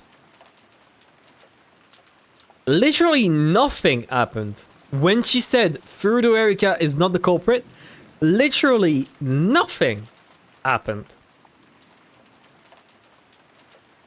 So like, that's like saying, oh, nothing was stolen, then X is not the culprit. Yeah, they're fucking not. But if they commented afterwards, that statement wouldn't be false. It would just be outdated.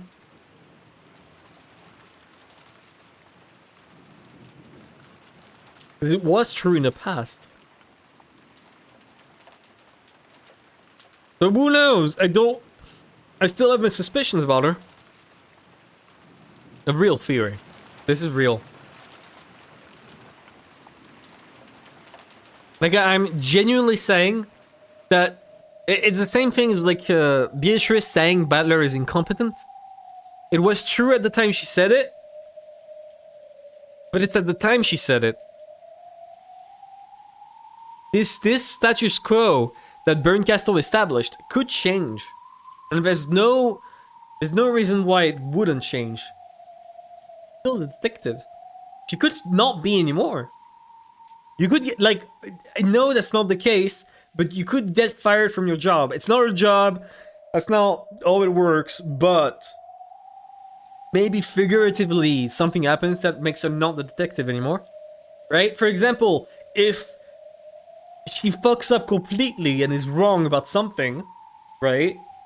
And Battler is the one in the right, he would become the de facto detective.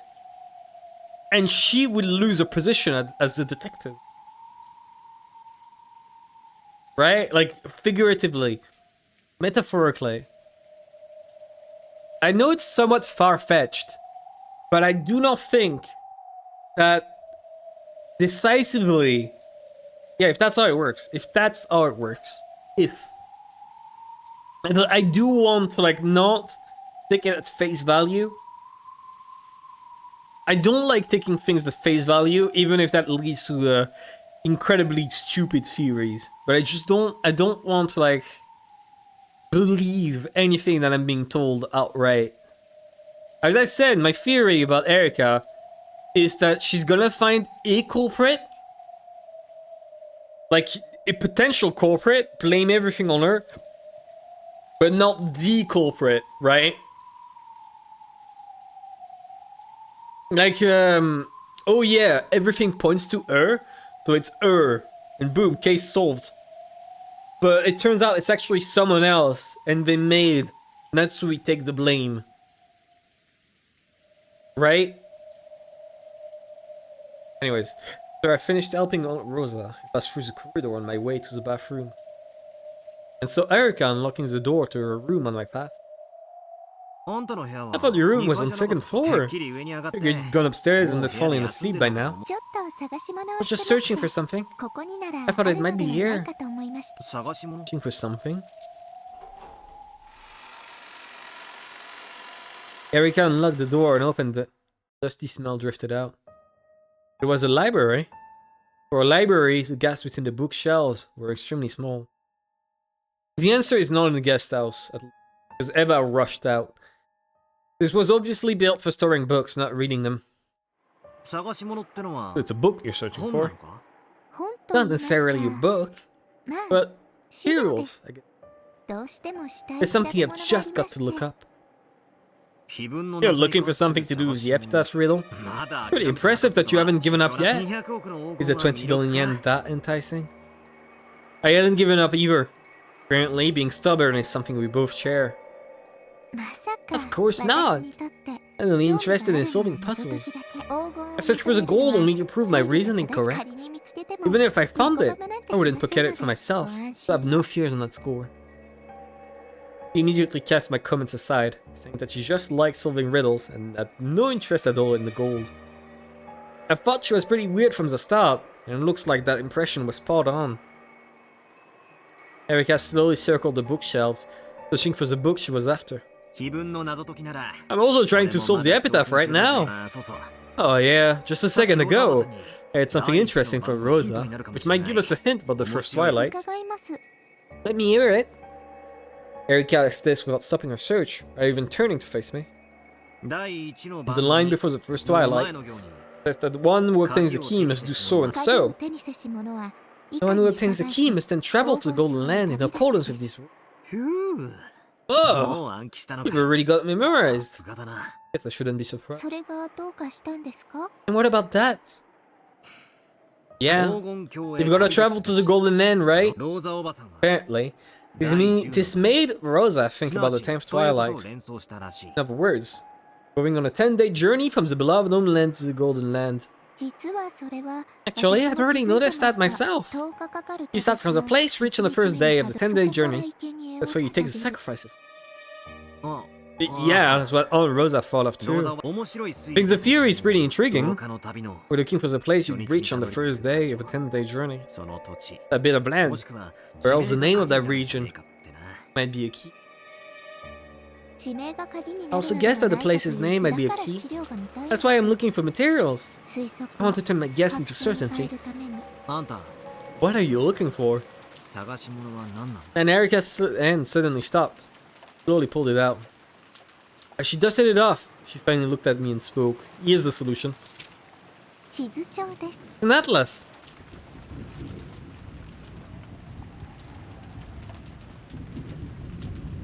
What?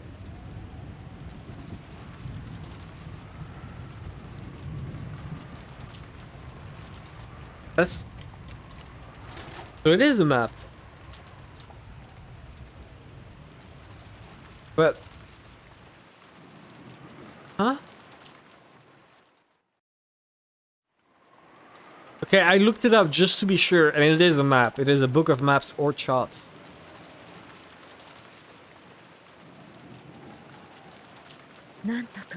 If you managed to make it through the first day, that squid could be seen in study. Murdered as though to yourself. Gold butterflies appeared and formed the shape of a person. We mustn't let our guards down. I can't imagine we'll last through tomorrow if we see. So, as I suspected, simply saying Father's in a bad mood and refuses to come out won't be enough to deceive them completely. Last year I left them quite suspicious. Because of that, toxin has expanded and is calling itself around the study, growing ever tighter. I imagine it goes beyond mere suspicions raised last year. That's right. Toxin has grown too thick to be explained away by that alone. Someone must have suspected Kinzo's death since last year, and is strongly intent on exposing that secret at this year's family conference. Does that mean we didn't have them fully deceived even a full year ago? Unfortunately, probably best to assume that, given our current situation, the typhoon will remain here tomorrow, and the boat will not come for them until the day after. In short, must endure for another 36 hours at the very least. It may not be visible to your eyes, Natsui, but the closed rooms there is selling this. Selling this room was once very firm. However, it has been worn down almost to the point of crumbling. Dry leaves awaiting a windstorm. No, storm is already here. Natsui, I propose that we switch from the closed room barrier to something else. What do you mean by that? Are you suggesting we change our plans? That is correct. Virgilia and I will reconstruct a barrier similar to last year's. Forwards, but the Kinzo out of the study, and having tightrope walk from shadow to shadow, as Duxon can't reach. Just like last year. It may be dangerous, but I would like to second the proposal. Is this a joke? You truly intend to change the plan this far in? When one realizes they cannot withstand a siege, they must consider the option of abandoning the castle.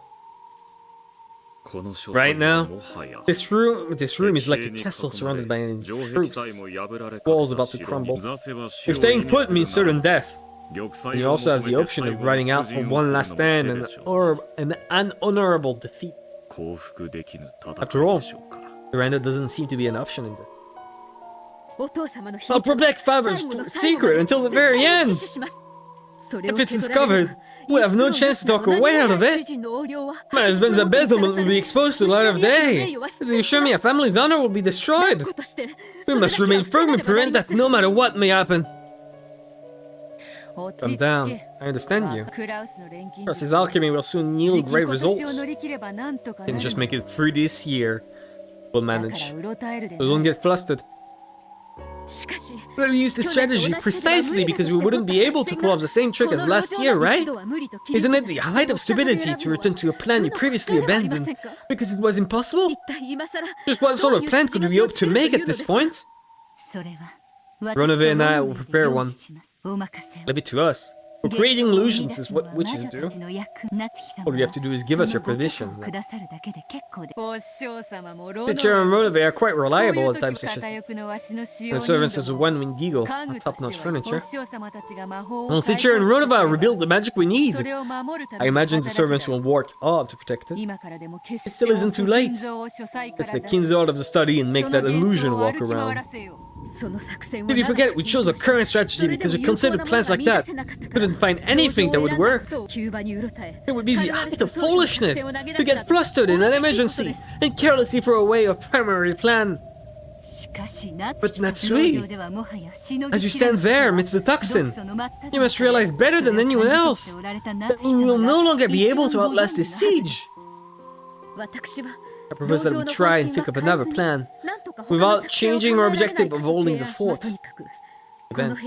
As long as we can keep this room sealed, no one will be able to deny Father's existence. After all, one cannot determine the contents of a cat box that no number of people could ever hope to open. Well, that may be true. But humans are capable of defying a reason. Possible for them to eat into an airtight cat box and go inside, like black ants closing in on a box of cake. The Deepian Castle's peace also worries me. It was fortunate that Erika stole the show at tonight's dinner. By doing that, she created an atmosphere in which it was possible to close down the family conference for the night. Which I guess is why Rosa would not have brought up the letter. Which is still weird. Why would she not bring it up? Even afterwards, Yola had returned directly to the family conference as usual. The barrier might have broken tonight. However, it also made the toxin grow even thicker. After it thick as all light, might manage to penetrate the closed room barriers with ease. Whether we continue to hold down the fort or not, we will not make it through tomorrow unless we prepare a new strategy and a new barrier. The Deeper Castle might have some plan for breaking the closed room barrier. We can't take that piece called Erika lightly. Come to think of it, that man who mentioned taking revenge for the events of 19 years ago might also be a piece of the Deeper Castle. This board achieved equilibrium with 19 pieces, but now it has had 2 undesired pieces to it. There are too many irregularities here. The Deeper Castle is a fan of Eastern things. In shogi or Japanese chess, aren't you allowed to drop pieces during a game? Yeah, that is possible. Even the act of dropping a queen from the captured pile right in front of the enemy queen is an allowable trump card in shogi. I wonder what that man who claimed to have a collection of 90 years ago is doing now. Okay. I might stop. Okay, when is a good point to stop? I'm feeling incredibly tired. I need to lay down. I'm feeling my limbs go weak. Like, that's not exaggeration. I'm feeling my limbs go weak. I need to fucking lay down.